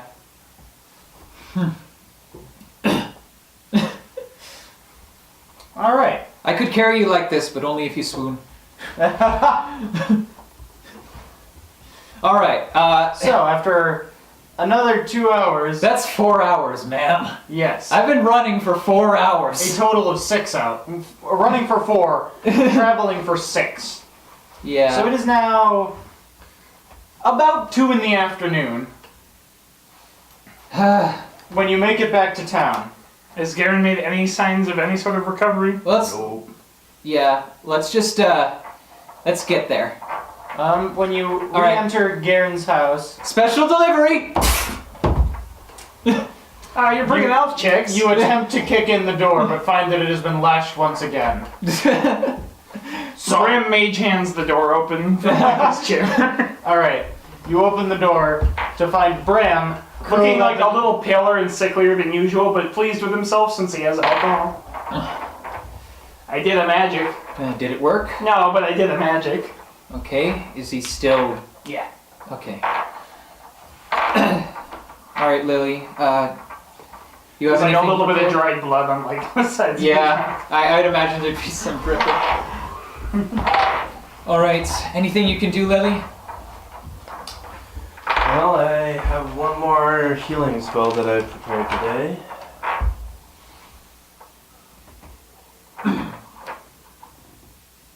The room quiets down significantly. Martin stops pouring out alcohol. Well, first you can stabilize. Just to. I mean, I guess healing that'll automatically stabilize. Yeah. So. Okay. Lily just spends like 10 seconds just focusing on the spell, trying to make sure she gets proper use of this one healing spell. Then she puts her hands on Garen and rolls a fucking 2. Well, it's still 4 points, hit points. That's enough to keep him alive. Yes. All right, there's a notable creak as fragments of bone knit themselves back together in Garen's skull, and gashes in his skin slowly close. He definitely isn't fixed all the way, but he's also definitely better. Finally, progress. He still doesn't seem to be awake, but he is also considerably less damaged. Oof. You don't have anything left for the day? Let me think. And by think, I mean let me look up the rules on first aid with a heal check. I believe if you get a 20, like you have to roll a 20 in order to get to cure deadly wounds. And that's like 2 hit points. Well, they're no longer deadly wounds. Well, even if we don't get him awake today, I think I might have a way of figuring out what happened. Really? Yep. Why did you? Well, when I tried to do my thing, I tried to like sort of spiritually get all up in Garen's business. Martin momentarily pauses again. Spiritually. But I'm not going to ask any questions. Just tell me what you That did. is good. The arcane secrets are too much for the puny minds of. Oh God. But I was Garen for a moment. But you What? You were Garen for? Yes, specifically the moment when our long friend dealt him that most grievous blow. All right. Martin Okay, speaks up. that's- Which one? There seem to be several. Well, one in particular involving a punch to the face, I believe. Which one? There seem to be several. Well, you know, that's what I got, man. I can go check. That's strange, though. But the point is, I got inside Garen nice and good while he was getting rammed by a long halfling. What is so difficult to understand about this? Are you sure the name Assholes for Hire is too innuendo-ish? Are you sure about that? Now she get out of here! I'm just saying.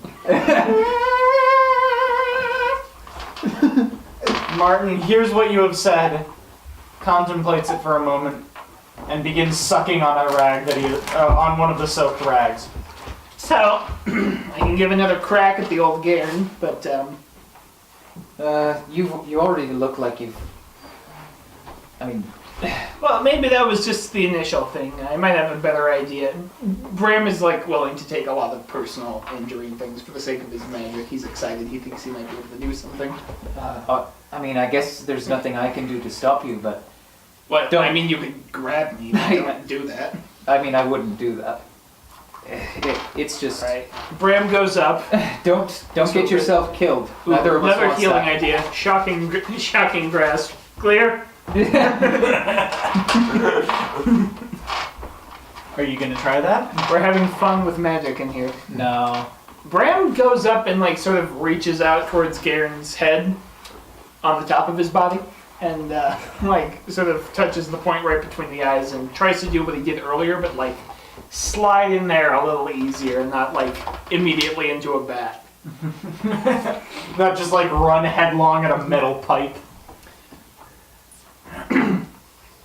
One broken vessel to another broken vessel. One whole soul inside to another. Garen, show me what happened. Alright, you slowly go back through the wormhole and you feel yourself sort of... It's like capturing that frog in Mario Odyssey. God,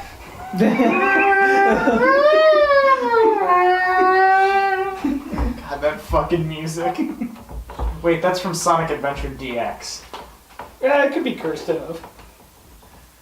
It feels as if you're wearing a very loose sweater, and that sweater is Garen's existence. You're just kind of like... You're sort of in there, but there's like a lot of flapping room, and you can kind of move around. Glorious. Yeah, you're just kind of in there. My sorcery knows no bound. Okay. Specifically, it's kind of hard to keep on. It's so big. Mm-hmm. You're kind of like struggling to keep both shoulders up and not get into like that that really thought look where you've got like one shoulder hanging off. Yeah.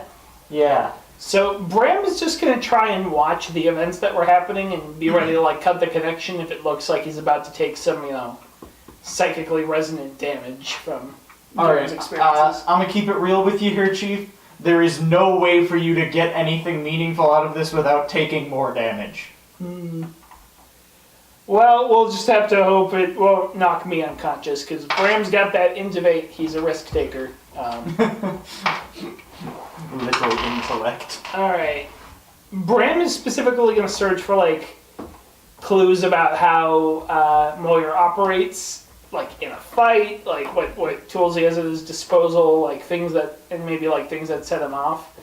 He's trying to get a feel for this person, who he is, and how he's likely to approach these situations in the future, since we have a rough idea of where he's headed.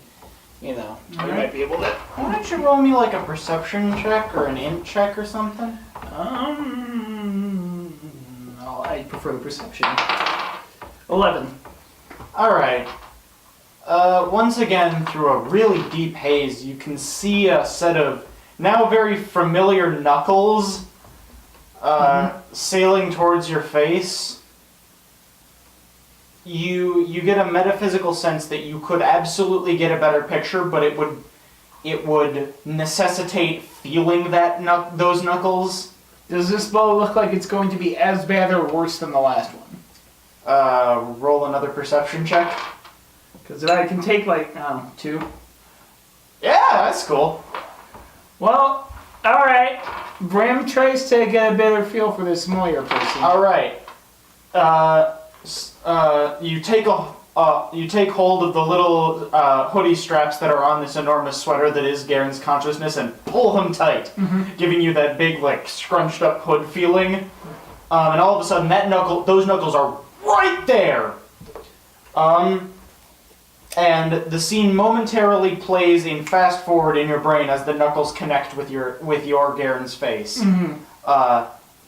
It seems as if in the scene you see in the moments before you are punched, Moyer turns around from the bar in the White pitch. and has a look of that really specific, like, smiling exasperation, like, okay, alright, fine then. And you feel the sweater pull your arm up as Garen Yu points his longsword at Moyer McCaffrey. And then in a split second, Moyer McCaffrey is directly in front of you with a full, like, shoulders back wind up. And then the knuckles start sailing towards your face. Alright. The flashback then ends and the knuckles connect. Dealing 11 damage. Okay. Ram is Mondo unconscious then. Alright. Lily, stabilize. Once again, you snap Swift back kick to stabilize. back out of the wormhole and get sent sailing through Garen's bedroom, hit the wall and land. Well, he's out. Ram, you fucking idiot. This is the Swift most kick to damage stabilize. we have ever taken in a single encounter, I think. I think this might be It wasn't equal even our to the sum encounter. total of damage we have taken so far in the campaign. Because we had 6, 7, and 3 for 16 damage at the beginning of this campaign because you all were being stupid, and now have another 11 damage for a total of, what, 27? Okay, well, Bram, we're reviving you second tomorrow. Alright, so... Do you think Garen would hold it against us very much if we stayed here? I'd want us to be here as soon as possible in the morning. Martin says, I don't know, but I can always offer you a room at my inn. Could you? I mean, I'm afraid I would prefer not having to offer as much money as normal. But I understand that you're running a business. If you can't, then we'll look for something else. Oh, if you could just... silver for each of you would do. Alright. If you can spare it. That's fine. Here. So, I'm going to put down 3 silver for all of us. Okay. Alright. I've got 4 of each of the types except platinum now. So, Yeah, we're not gonna get that 4 platinum anytime soon. Nope. Alright. Well, I guess that's the day. I mean, do I have time to roll for fishing? Sure, it's only 2 in the afternoon. Okay. You guys could also sell the... Oh, dang! That's a 24. Alright, motherfucker. Guess who gets a whole lot of fish? It's you, baby. Oh. Alright. It's a 24. We're gonna roll a D8 for the number of meals you get out of that. 4 meals out of that. Dang. We don't even have to buy food today. You could also sell that fresh fish Oh, yeah, to we could. someone like the white bitch. Okay. 'Cause that's fresh food. Okay. They can sell. For even more. Yeah. Alright. Got to have more. Alright. Yeah, you know what? Errol's gonna do that. After getting in a very, very nice haul, just, brings a sack of fish over. Is Martin back at home? Martin is back behind the bar, cleaning glasses with a sort of 1,000-yard stare. Hey, Martin. I went fishing. Would you like to buy some fish? What? Fresh food? Oh, yeah, yes. Fishing just helps soothe my nerves. I'd forgotten about that, and Oh, that's a before I knew it, that's yes, that's a nice way of keeping yourself calm, I suppose. Martin dumps the bag and okay, those are fish and they're slimy, right? Yes, I'll offer you 6 silver for the lot. sounds good to me. All right. All right. Nice. You're making a profit of 3 silver today. Yeah. And one of you could probably wait. No, Bram is unconscious. Lily, you could do the mending of small objects. Or you could do purification of food and water. Do not believe mending was on my standard list to prepare. Yeah, I can do purification of food and water. Roll me that charisma. 16. 16 charisma. All right, nice. Or 17 if it's a diplomacy check. It's not. Okay. You know what? Fuck it. It can be a diplomacy check. For Okay. God's sake. All right, 17 on a diplomacy check. All right, you get a gruff-looking hunter who is just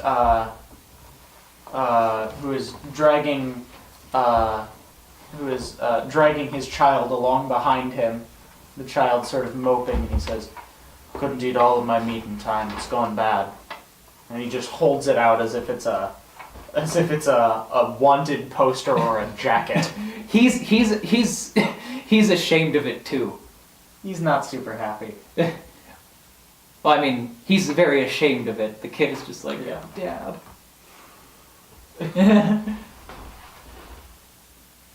And this is safe to eat now? Unless some fae magically took my powers away in the last 30 minutes, yeah. All right. And he walks off, further dragging his child, leaving two little tracks in behind him where the child's heels are dragging. All right. He offers you. He hands you 2 silver for the business. Oh, nice. Very good. That's a lot of meat you just saved him. Now he doesn't have to go hunting tomorrow. Yeah. Or, you know, he can sell whatever he successfully hunts tomorrow to the inn.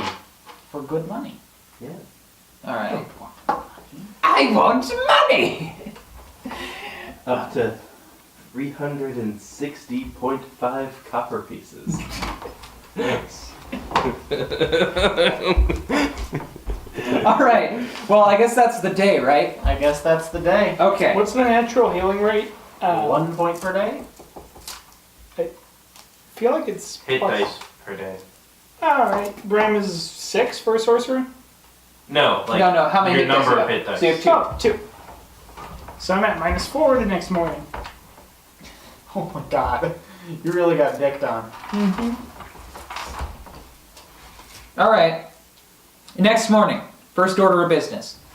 Alright. Go get Lily down to Garen's house.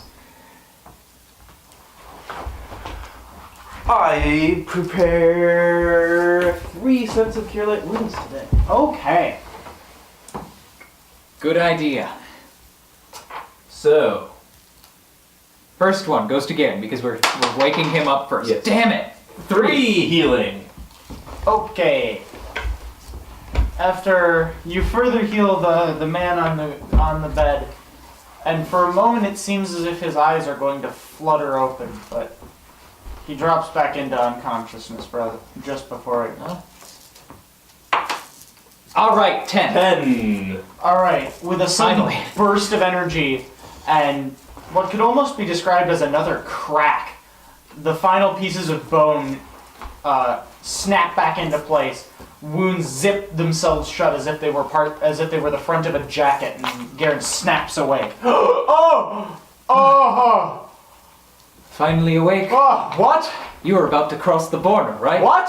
No, I can't into go that. back! No! Same as us. And that Begins begins over bashing his head against the wall. No!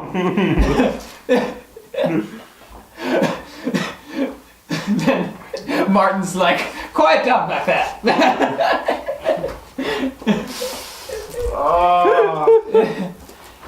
We're sorry, future us. I'm sorry. This joke was bad and we apologize. Alright, so he's awake! Yeah, huzzah! Oh. You feeling all here? Oh. Probably not all here. Errol? Is that? Yes, it's me. Oh. Though I'm not the one you should be thanking right now. You should be thanking Graham. What? No. Shut up, you're unconscious. I hope you brought my limp body along for moral support. Yeah, you're just kind of sitting. Oh no, we just left you where you fell.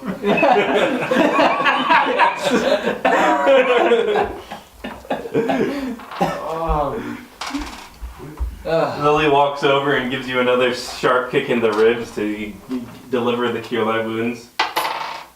7. I live! What? My sorcery reigns supreme! What is going on? You almost died. No, I know that. Why are you all here? What is he doing here? Did you steal something? Those two came to town. Your stuff! Why are you in here? Okay. I didn't. Those two did I came to hit- town to try to talk to you. Found you almost dead. What? Oh. Martin was looking after you. Oh. Errol came and got me.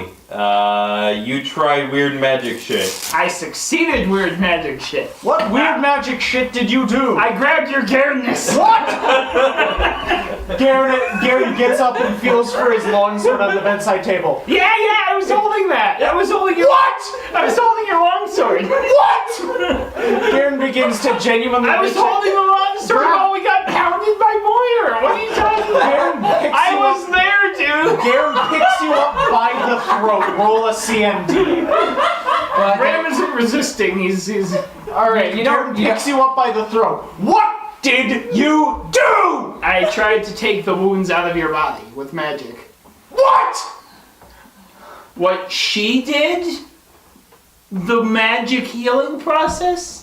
That was not what you just told me you did. I reached out into your essence and tried to seize the wounds and pull them out of your... It's like ideas are layered over each other in astral space. Bram, I don't really get Okay, that. so I don't- imagine a tapestry, and that tapestry is Garen. And some of the threads in the tapestry are Garen's wounds. I grab at Garen's wounds and I try to pull them out. It didn't work, but that's what I was trying to do. You can rest assured that you're still just as alive as you were. What I was able to do... Garen drops. Garen just immediately unhands your neck, dropping you back onto the floor. I was able to see the fight, though. That was interesting. What? When Moyer decked you in the schnoz, I got to be there and get decked in the schnoz. What? Okay. Do you remember what happened the other night? Some of it. I remember being called about a disturbance. Yes, a very tall man, somehow a halfling. Yes. Yeah, I came into the bar and things get a little hazy then. Well, he pummeled you. I gathered. You were in that. a terrible state. That you looked like you were about to die. Oh. Good. Yeah. Actually, I was wrong. That would have been... Wait, no, I was right. That would have been 11 damage. Okay. All right. Well, anyway. Well. So... He didn't have any weapons, and it didn't look like he was in a berserker rage, but he was able to move very, very quickly. I'm guessing some... Martial artist? Possibly, but like I feel like there's a magical component to what I saw there. Do you remember the details of the fight in question? No, not at all. Alright, so I got something useful on top of this. I just remember Info-wise. I just remember walking in and things sort of fade out of... no, nothing. Your reflexes, how would you say your reflexes are in most fights? Not what they once were, but better than most. Yeah, I don't fight physically myself very often, Bram says, lifting himself up, but he was just like right in front of you. Jumping around. He might have like a minor flash step ability, teleportation kind of thing, for the dimensional doors and things like that. Might not have been that, but he moved quickly and put you down quickly. Why don't you get some rest? Sit down. Lie down while you're at it. Garen flops back out on his bed and opens his eyes, straightens the doily on his bedside table again, and curls back over, grabbing a second pillow and cuddling up to it. Ugh. Well, get the rest, big guy. You've earned it. He sleeps with two pillows. He's gotta hug one of them for like positioning. So what time of day is it right now? It's morning. Early morning. So We got up as we got up as soon as we could. Oh God! Guess you forgot the days of the week again. You can go through the video later and like try to reconstruct. This is what I do for sessions sometimes. Oh, I'm almost certainly going to have to. Yeah. Oh, God, Well, I think it was it doesn't matter. I'm that just much saying, right is now. the sunlight noticeably different from when Bram was? Because Bram was sort of there in the late morning, but he probably doesn't know it's been a day. It seems a little lighter outside, maybe. Yeah. How long was I out? About a day. What? You knocked yourself out, and we didn't have any healing spells left. You left me on the floor? Yeah. Yes. You left me on the floor in the same room. I'm not like offended as I am confused. I landed on the wall. I wouldn't. You left me in the same room. I mean, that's just the me. Okay. Errol definitely would have picked you up. Because I mean, I paid for 3 rooms. Yeah. But still, Well, I mean, Bram I woke paid back for up in 3 the same people. room, so I feel like it would be a while before he realized that a significant amount of time passed. Ugh. I feel fuzzy. I need another drink. And we've got some back home. Well, one thing's for sure, that Moyer fellow is not up to any good. Yes, and we ought to catch him by surprise if we are resolved to go chasing him down. I don't know think about so. you, boss man. Oh, all right. If he's the kind of person who'll just suddenly attack someone like that, You know, I feel like we ought to act a bit more in self-preservation, but also fuck that guy. So I mean, You know?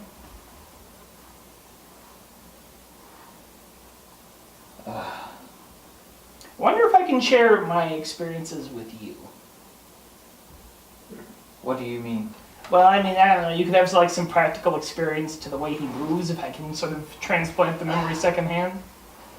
Maybe? I suppose that'd be nice. We just really doing this transhumanist eclipse phase shit, huh? What? I'm passing the memory around. It's a useful memory. I mean, if he was fast, right?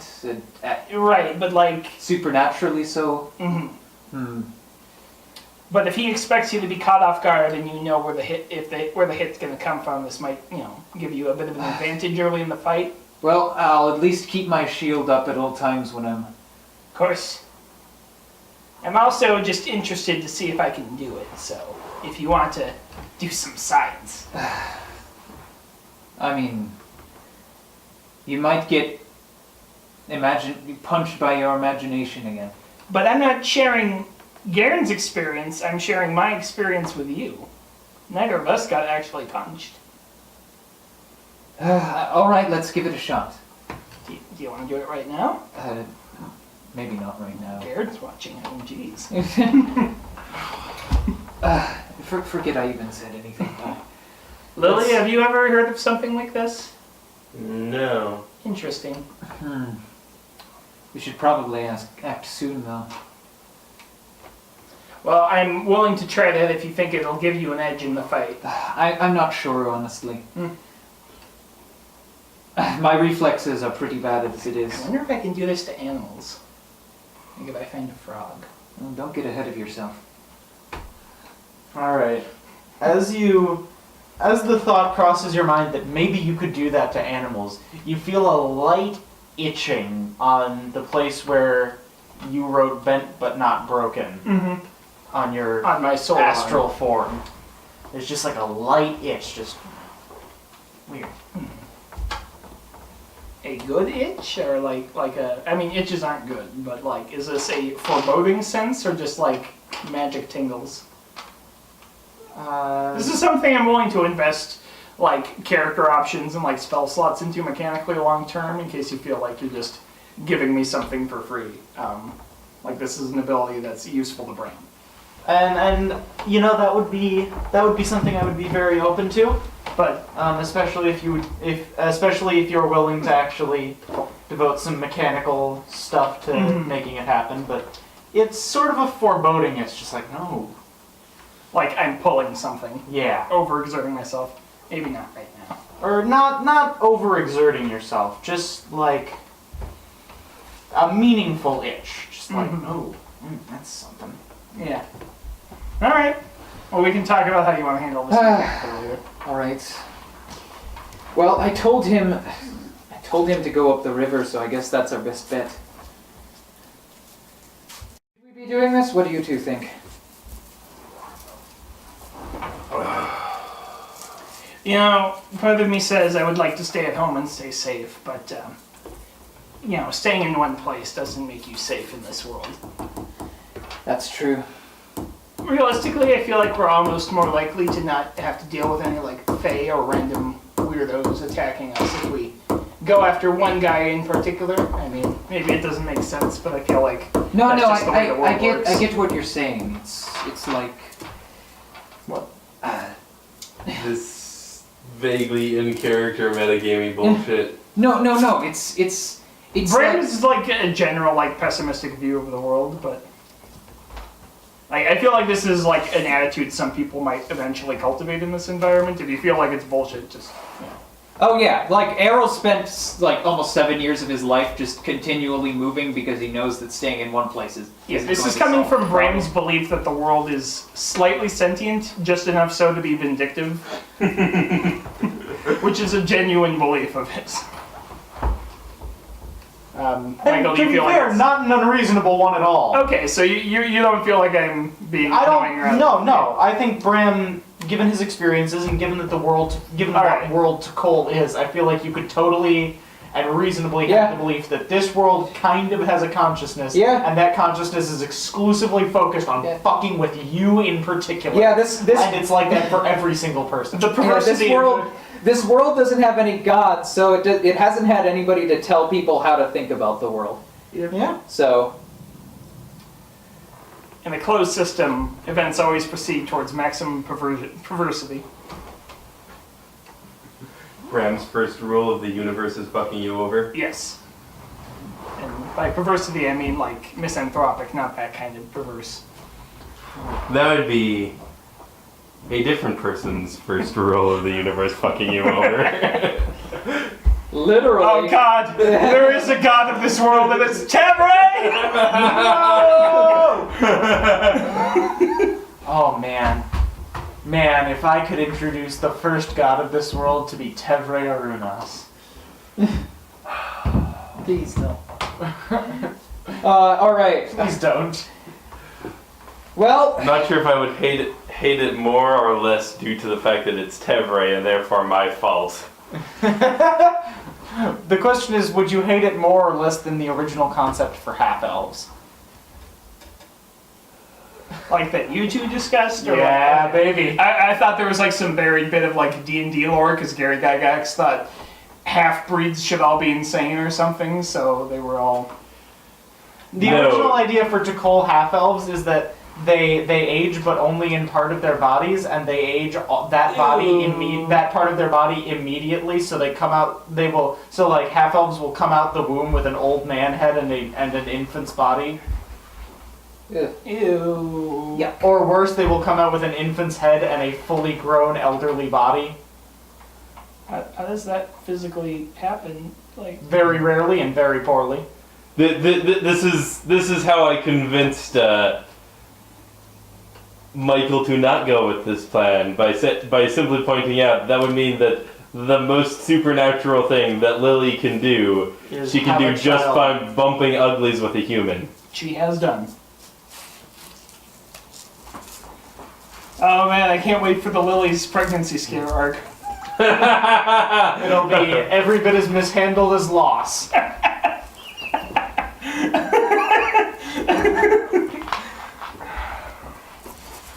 Well, Errol's just the doctor pointing away. Get out of here. Bram is the receptionist, but he's not sitting down, he's just standing, which is why he's shorter than me. The question is, who's Ethan? who's Ethan?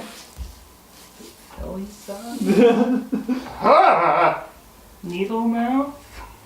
Nail mouth? Oh God. Oh, that would be a terrifying child. That's why Errol's being like, Give us a kiss. Oh God. What? The child of Nailmouth and Lily wouldn't even have been a miscarriage. It would have just left. It would have just gotten its stuff and left before she had the child. Oh, I'm done. I'm leaving. Oh wow, this is a pretty gross. you two are fucked up. I am leaving. Oh. Have you seen that picture of the happy family where it's a xenomorph and Bayonetta in like Christmas sweaters and Sonic between them, Yeah. like waving at the camera? Yeah. And I is their other child.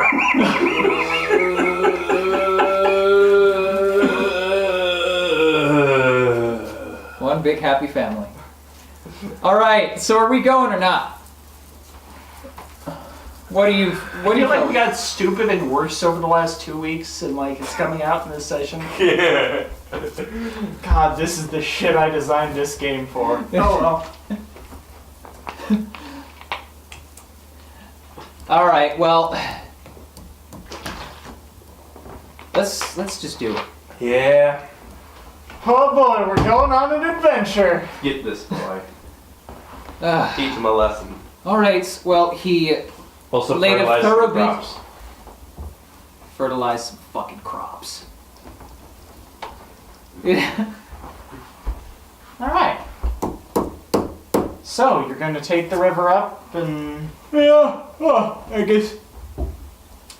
Do we know how long of a how many days it is to Logport? Yes. It is 5 days travel Okay. in ideal circumstances. All right. Well, let's hope for ideal circumstances. Yeah. We gotta save up for that horse. I'm telling you. And then we gotta do the double piggyback, where I'm on the back, and then I've got Bram on my shoulders. Or maybe I just have Lily on my shoulders, and Lily has Bram on her shoulders. Or you have me on your shoulders, and the horse is on Lily.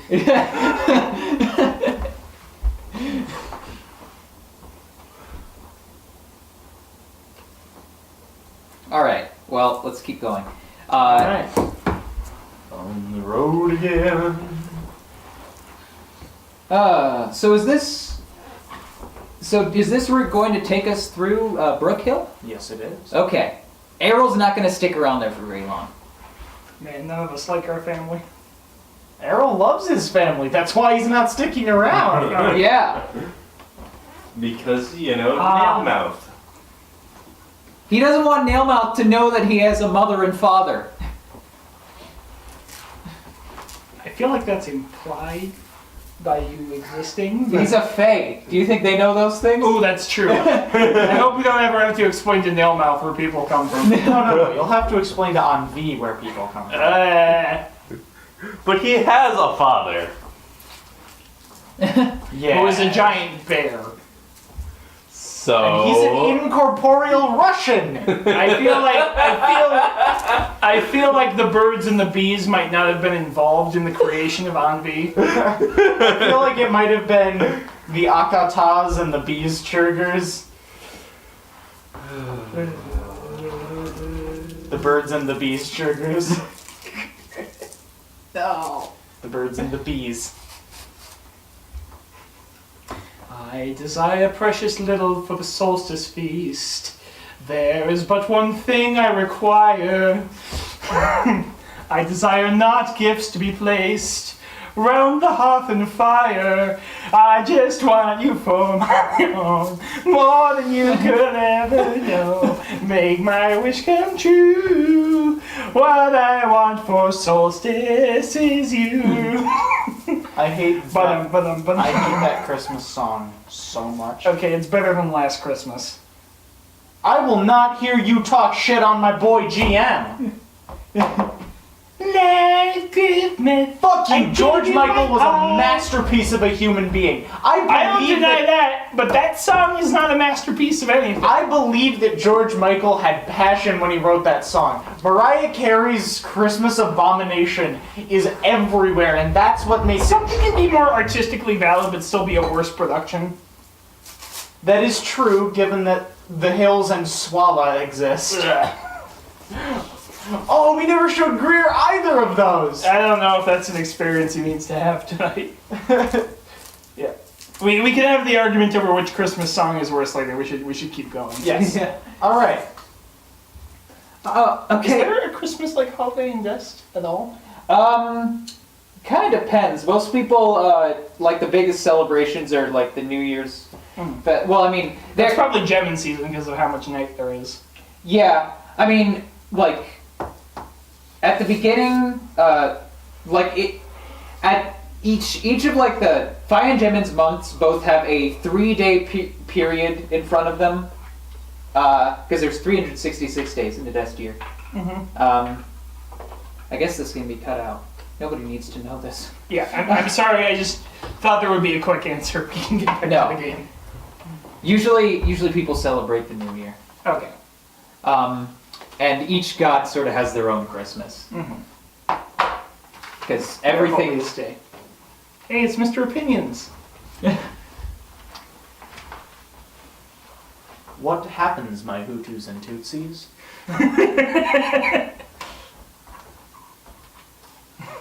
I'm really proud of that. To all my Israelis and Palestinians out there. Keep fighting the good fights. Both of you.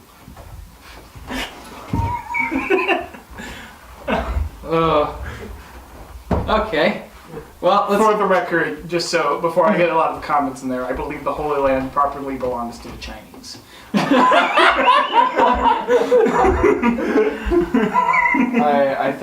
I think the Japanese Caliphate has the strongest claim. Oh, cursed! Oh, that's cursed! The Japanese Caliphate. Oh, what would that look like? Powerful. If it got all the way to the Holy Land. Oh, the swords would be so curved you wouldn't be able to see them. It's just a sharp hoop. No. See, it curves, and then it keeps curving and curving and curving until it curves back in on itself and comes back out through the blade. So you basically have this weird pick. So it with is a a loop on curved it. sword, an axe, and it's like a giant halberd head, basically. Yes.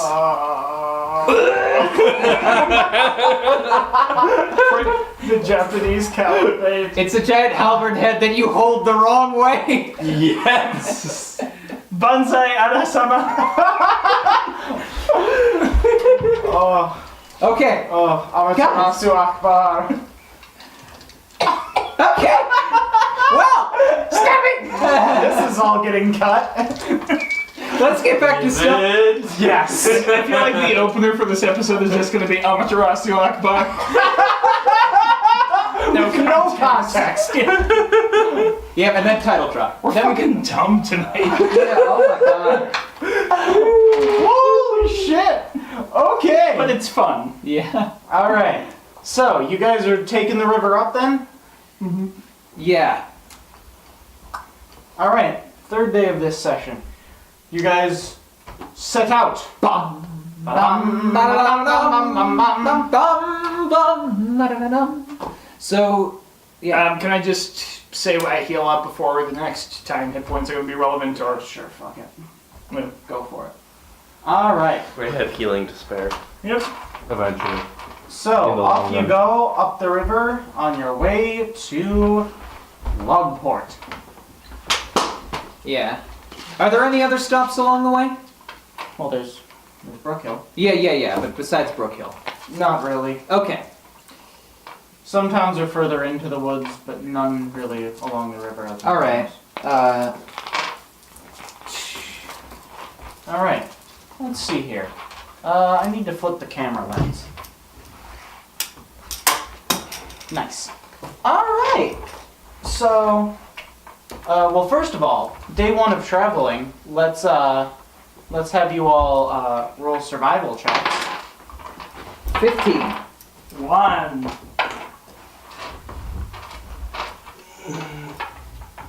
I've got 7 survival now. That's going to be a 23. All right. So Lily's 23 almost makes up for Bram's 1. Bram starts getting food poisoning out of nowhere, but you find enough meals for the day. So it's just Bram being uncomfortable and Deep discomfort. yes. I felt this way before. Honestly, a different kind of pain takes your mind off of the usual kinds of pain, so change of pains. So that's a pain pace. Insert extremely sped up, high-pitched Linkin Park here. Sitcom Lay it laugh over track. very slow down. Everywhere you look, everywhere you see. All right. So we get out pretty nice. So the first day you all eat well. You all keep yourself healthy and fed, and the night goes smoothly. All right.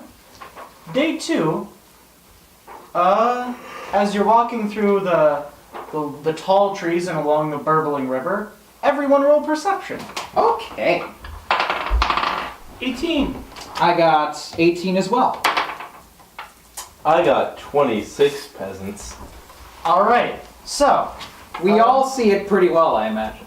So, as you're walking through the forest, you hear a sort of cringe crunch, cringe crunch, cringe crunch, cringe crunch, cringe crunch.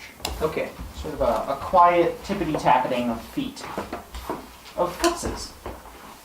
Of nasty gross boy footses. Uh-oh. And out of the woods pops a gross hunched figure with big ol' ears right on the top of its head. All right. It appears to be either wearing a cloak or have a long mane that extends all the way across its body. And it makes a loud screech, and everyone rolls initiative. Errol's taken aback for a second.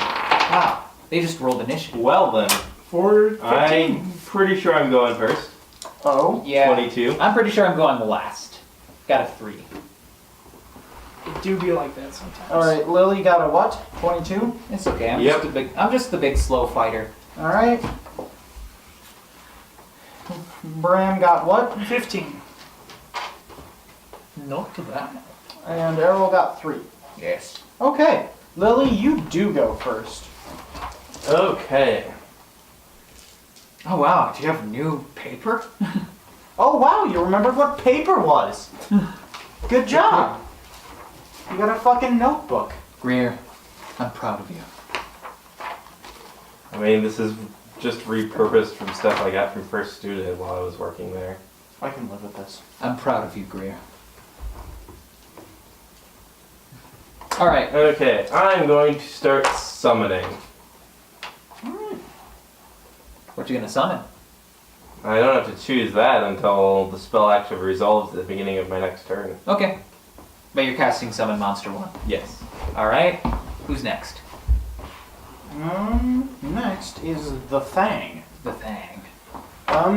And it scampers up to eeny, meeny, miny, mo, catch a tiger by its tail, if you can always let him go.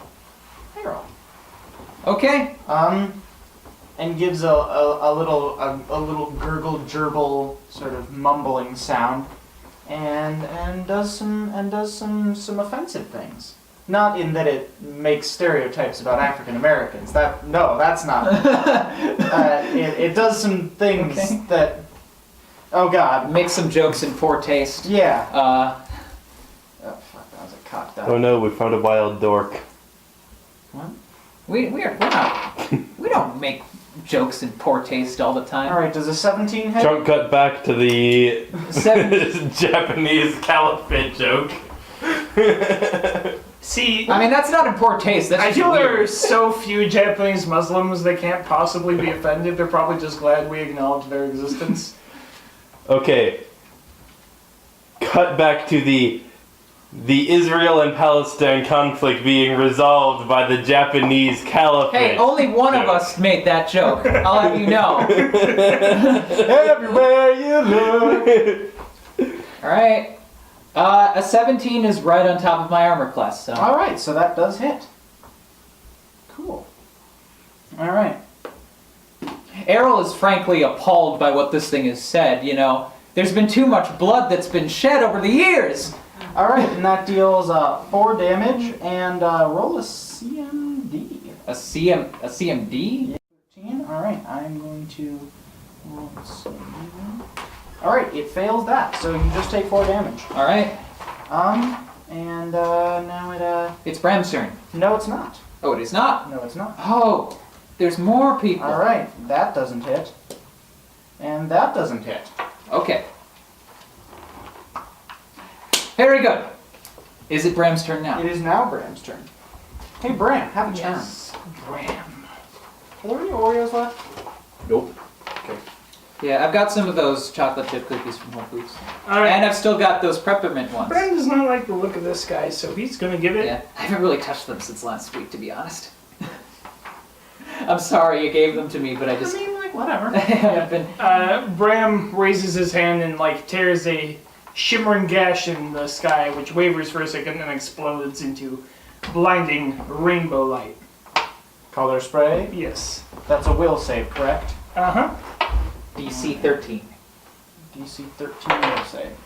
Alright, it succeeds. No! Okay, it's still something still happens to it though, right? Oh, Oh, do we have to look up color spray rules again? can you just- Ah, let me slide into the DMs here. it's the GMs. This isn't Dungeons and Dragons. And at that moment, John realized there was nothing left for him. And also, this is the GM. And his soul left his body. God, I want to fucking slug you right now. Every soul other than Simon's left this plane for it to become too profane. Their bodies shriveled and collapsed into dust as their life force departed willingly. Simon just sat there like, I thought it was pretty funny. Alright, let's see. Color spray, color spray.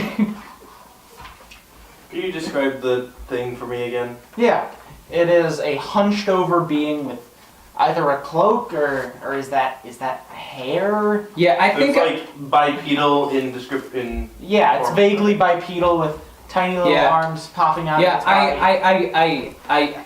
I think I know what you're talking about, but I can't remember the name of what it is.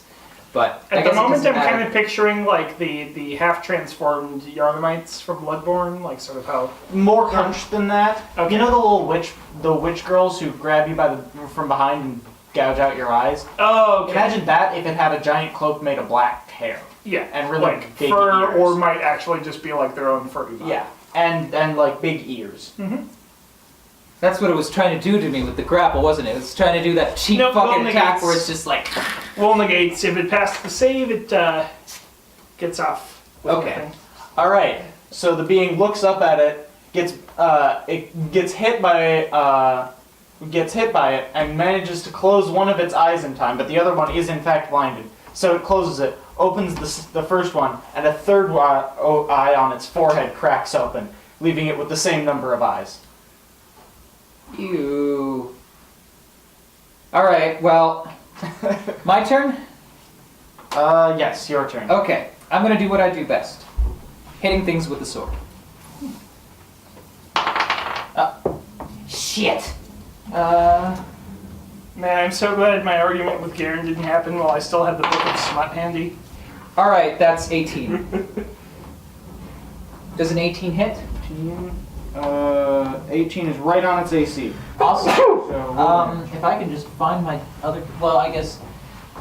Well, I'll live. That annoys me though. Okay. Anyway, that's 1d8 plus 2.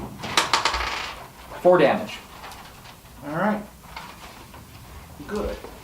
Lily, back to your turn. Yes. What do you summon? I'm going to summon a giant centipede, Okay. flanking it with arrow. Alright then. Whoop. And it shall attack. Wow, that's going to be a 12. Nope. No. Alright. It is the Thang's turn again. Wait, I still have a turn. Oh yeah.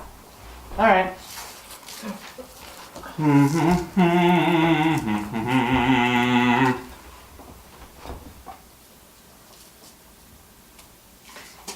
Yeah, I'm gonna try shooting it with my short bow.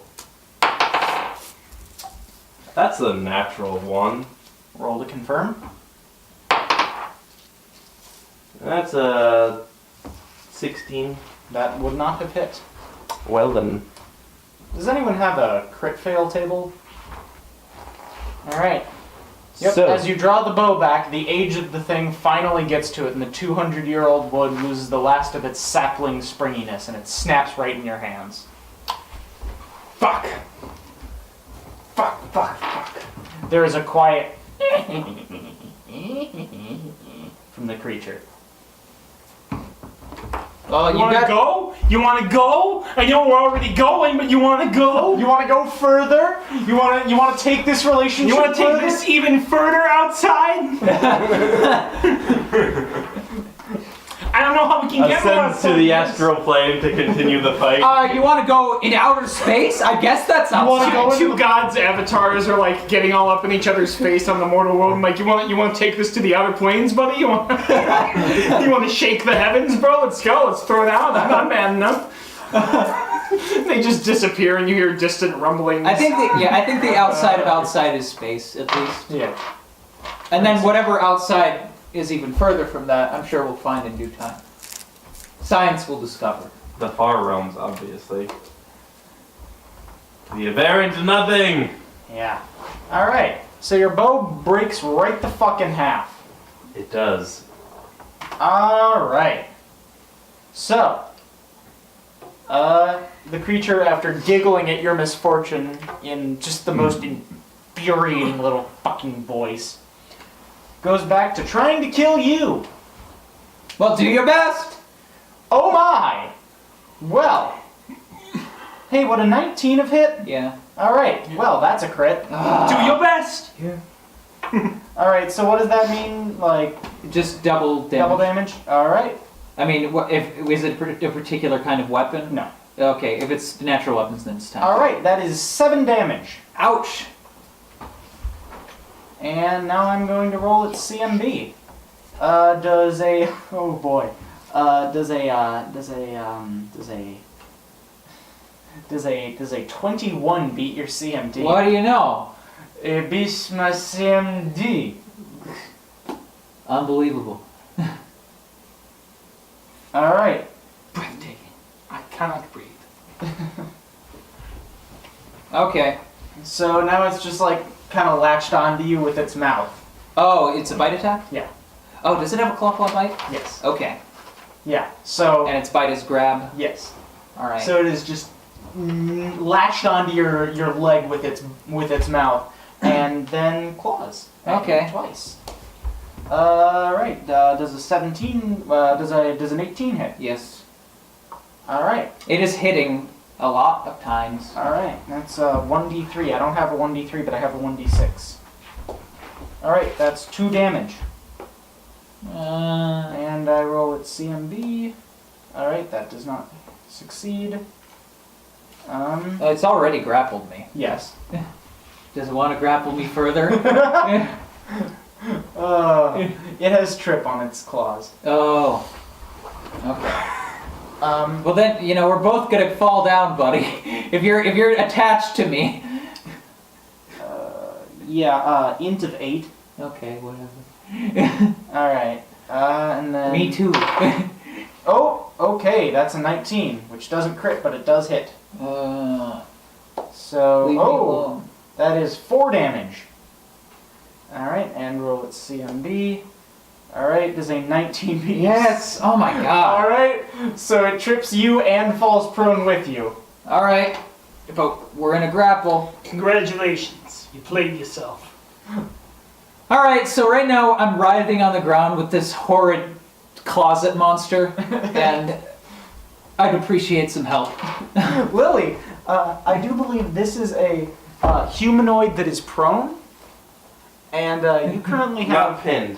Yeah. not pinned. I That look, is no, true. what I Yes, basically, Errol would have to be winning the grapple. Errol, hey, we should look up some grapple rules. Errol, you can try. Yeah, Errol maybe can try and win the grapple. I'd let you roll just like a flat strength check or. Well, I mean, it's not my CMB. turn yet. Yeah, it's not your turn yet. Let's get to Basically, Brent first. so, because it just grappled him. Yeah. Yeah. So basically, on the next, they're effectively on even footing grapple-wise at the moment. Effectively, my understanding, your next turn you could either roll a grapple check to try to escape, or an escape artist to try to escape, or a grapple check to basically have the advantage in the grapple. I don't remember what the particular term for that is. Okay.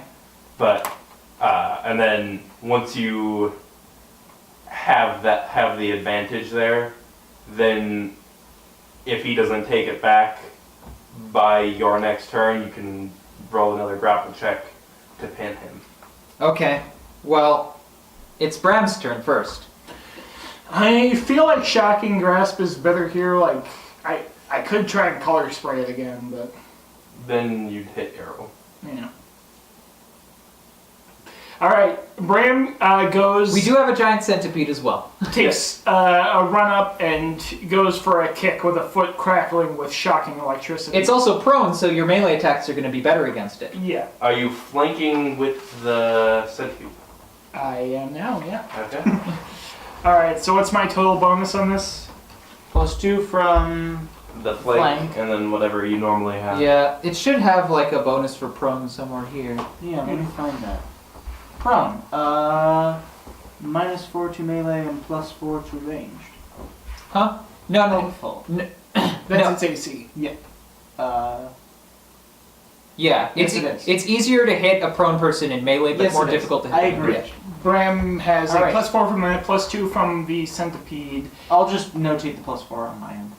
Oh, Because it's a minus to armor class, not a plus to your hit. okay. Which are the same thing, so fuck it. You'll just count it as a +4. Okay, +4, +2, so 6, +2 from Bram's Bab, and the size difference, 8. And I add my dex on touch What attack. size difference? It would still Bram be is strength unless you've taken Weapon. weapon finesse touch attack. you. Oh, okay, so it's just +5. Halflings get a bonus to their attack when they make attacks against creatures that are a size category larger than them. This isn't. It's small? Yes. Oh. How did it pin? By being ferocious. It got lucky. It's okay, buddy. That was a hell of a string of dice rolls, man. Yeah, you I have know. a child that pinned you, but an ugly bent child. Okay. We may have Then found the one child as small and uglier and more bent than Bram. +4. Ah, damn Does it. 10 beat its touch AC? No. All right. I Shock the ground. Yep. I shock the sheriff. All right, Errol, your turn. I'm still grappled? Yep. I'm going to try and break out of that. You're not gonna try and upper hand the grapple? I mean, am I going to have to roll more for that? You just roll your CMB. Yeah, it would be the same CMB versus CMD. Oh, okay. So that's a +4. 18. That succeeds. All right.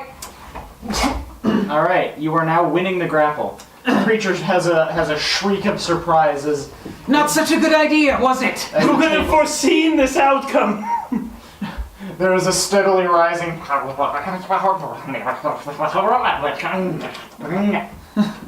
Yeah, Errol isn't much good at looking intimidating, because that's kind of where the 7 charisma comes in. Sometimes he's not that intimidating, but he definitely looks like he's tired and sick of this.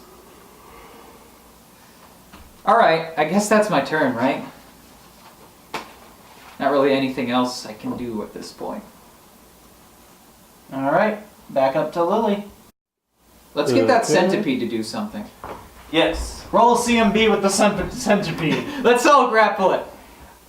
So the centipede will come in for a bite. No. We are not rolling very well. Lily will embiggen herself with rage and try to hit it with a scythe. All right. Okay. 17. So that's 17. It's still prone. Minus 2. Plus 2 from flank. Plus 4 from being prone. So 21. That hits. Roll damage. That's 2d6, right? Yes. Because it's a large site. I am embiggen. Embiggening. In the beginning, there was only darkness. 4 damage! All right.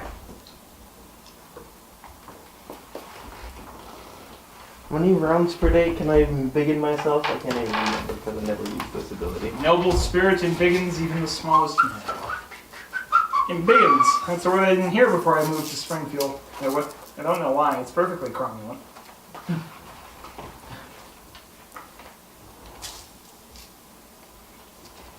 All right. Well, it's this thing's turn It's now. now this thing's turn. And it continues to scritchety scratch at Arrow. I don't think it can use its bite attack because that's what it's using to hold on to you with. Yeah, I think right now I've just got like my foot, like I rolled around, so now my foot is over it. So I'm just pinning it with my foot, and I'm trying to get my hands down there too. Alright. Alright, yeah, the thing is going to try and scratch at your legs viciously. Okay. That doesn't hit. And that doesn't hit. Alright, both of its My luck's turning around. arms just sort of flail viciously over your leg, not having enough length to sort of latch onto anything and pull. So it can't pull you off effectively, and it can't scratch anything effectively. So it just flails viciously, screeching. Okay. Well, now it's Bram's turn. Bram's trying his best, but he don't succeed. Gonna go for another slappy at that thing. Plus 4. 14. Does that 14. hit its touch? 14 to the touch. No. Oh, it's got high dexterity then. Alright, it's my turn? Yep. Can I attack this thing? Actually, you know what? It might be a good idea to try and pin it. So, Greer, do you remember, is that another CMB check? If I want to pin it? Yeah, that'd be another CMB. Alright, let's go for it. 20. Okay. Alright, I'm getting my... I drop my sword and my shield, and I'm just... Well, maybe not my shield, but... Alright. I'm pushing my shield down onto it. I'm kind of curling up over this thing. Alright. The thing is pinned as hell and cannot move. Getting my hand over its eyes and its nose. Alright. You know what to do. Yep. Lily, your turn. As the centipede fades into the mist, Lily embiggens herself again. I am the thresher of the king. I am here to mete out the king's right to vengeance and his mercy to his people. Your blood shall be that mercy. And coup de grace with a big fucking scythe. You don't actually really believe that stuff, do you? No.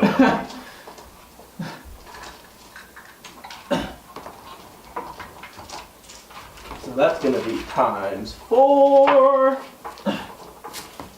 Well, if I didn't know you any better, you could have fooled me. Nice garbo. Thank you. Now don't tell anyone else. Otherwise I might have to kill you.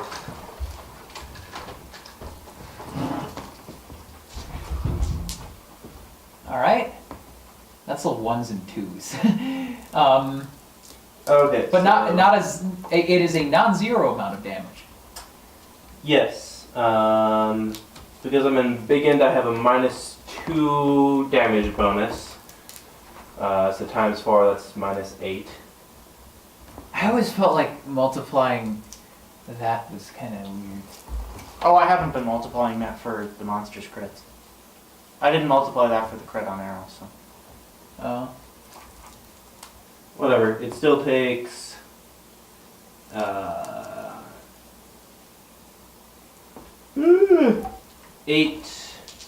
11 points of damage. And if it is still alive, has to make a DC 15 plus damage taken fort save or die immediately. So DC 26 fort save or die immediately. I don't. It probably can't pass that. Yes, that is the. It fails. It dies immediately. And with an ear-piercing screech, its 3 eyes pop out of its head and burst into flame. They don't disappear, they are just flaming blue, and it shrivels and dies. Okay. Ah. Ah. Do I get a good sense of whether my power actually worked on the thing? Yes, Okay. it's the hair that encased its body slithers into the ground as if it were snakes. All right. Errol gets up and like just kind of nurses his leg a little Yeah, bit. how you doing there, buddy? Ah. Oh. Pat on the back, Oh. wounds. Thank you, Lily. Your secret's safe with me. How much damage did it do to you? It did 17 damage total. Well, now it's only done 10. Okay. And now it's only done 7. Okay. Roll another one. God. Ah. All right. All right. I'm nice and healthy. Ah. All right. I'm really getting sick of these things. Yep. Really, someone ought to do something. Someone should. Alright. So yes, it does appear your powers have activated, but Okay. it's now hairless, shriveled, hunched body, and its 3 blue flaming eyes still remain. I'm going to try and touch one of the blue flaming eyes. Do I burn myself? As you touch it, the flame is snuffed out, almost as if it were a candle being blown out. Just Going to try putting it into my crown. all right. What happened? The second it touches the crown, it is engulfed once again in blue flame and instantly disappears. And it instantly conflagrates. I'll do that with the other 2. The same happens with the other 2, each of them instantly disappearing in a puff of blue fire. Huh. Well, I hope that's doing something. At least looks kind of nice, I suppose. How you feeling, Bram? I wasn't hit at all. I'm going to try rolling a knowledge check of either a nature or geography variety to learn anything more about this creature. Probably nature would be a good bet. Okay, that would be a Because nature covers animals, plants, fae. 24 if it is knowledge nature, 23 if it is... Wait, Knowledge geography doesn't let you identify any monsters. 22 if it's knowledge nature. Alright. Was it? Oh no, yeah, it's knowledge local, it's giants. Well, that's for humanoids. Humanoids, whatever. And giants are a type of humanoid. Alright, with a knowledge nature check, you ascertain that this is a fae taking the specific form of that many fae take, that in the book is called a nuglub. Oh, this was a gremlin. Yeah. Okay. Gremlins must be a very common form that fae take. Yes. Many Fae tend to take the form many Fae and Tkohl take the form of nuglubs and other gremlins, little shits who can get around fast and Yeah. cause damage quickly. They're probably like what most Fae are. They're the lowest of the Fae, but the most plentiful. Are there any parts of a nuglub that are known to be magically reactive in a crafting magic items in the future sort of way? The eyes. Well, hope those did something.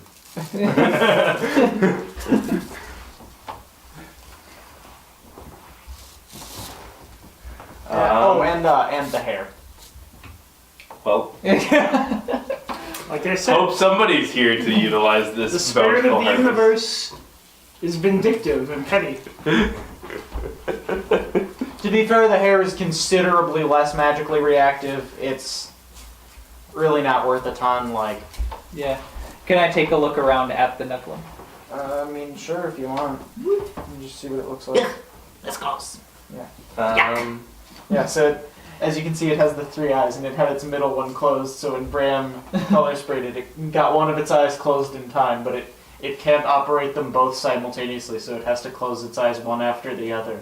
So it got one closed in time, got blinded in the other, so it just closed that one and opened its third one. Disgusting. How inedible of a creature is this? I'm not eating this. Errol is walking away. This ain't it, Chief. Okay. We've got to finish the fight. Come on, let's get out of here. Alright, Let's get going. alright. Alright. As you leave, roll a perception check, everyone. That's 24. 18. Oh, you still got to one-up me, huh? 20. Oh, okay. I still beat you. Hey. Alright. As you are leaving, all of you see not a single, a pair of elves out in the woods. Mm-hmm. Oh, Both okay. with packs on their backs, who seem to have been looking on as the fight went down. One of them waves to you. Thanks for the help. The elf gives you a thumbs up. Lily's gonna start approaching He just them. heard the thanks. Lily's going to start walking towards them. I guess I'll follow, yeah. Alright. Alright. You just like... Do they like stay put for us to approach? Do they move on? Yeah, they're just hanging out. Okay. Once Lily gets a bit closer, she says, "My magic should have used its essence to suffuse the nearby area, make the plant lives grow more strongly in the coming year. Oh, Spread the word to anyone who might be able to make use of it." weird. Okay. this is what elves sound like. Yeah. This is what they sound like. And this is why Lily doesn't live with them anymore. Alright. Who'd have thought, man? That's kind of crazy. It's crazy how that works. I was getting there! Sometimes life just throws you a curveball. Man, that's really weird. Alright, thanks, man. Fitz Relflin. Ralphon. Relvin. Relfin. Okay. Revlon. Okay. You ever just like stop for a second and think to yourself, whoa, I'm into Tkohl. Wow, it sucks here. Crazy how life works, huh? Like, even the babes here are kind of miserable and subpar. Oh well, still babes. Fitz could be happy in Tkohl. And So honestly, anywhere Fitz couldn't be happy, like, I feel like Fitz would manage With to his- be happy in 40k. With his parents. fair enough.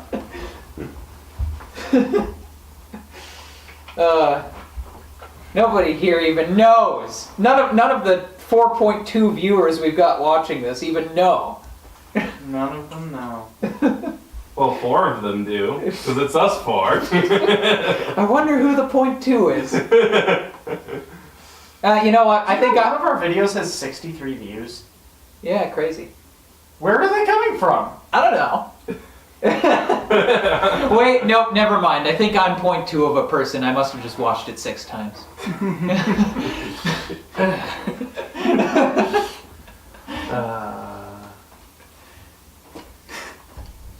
Anyway. Alright, the elves, thank you for the knowledge, and hike off into the woods. Well, that's that. Good for them.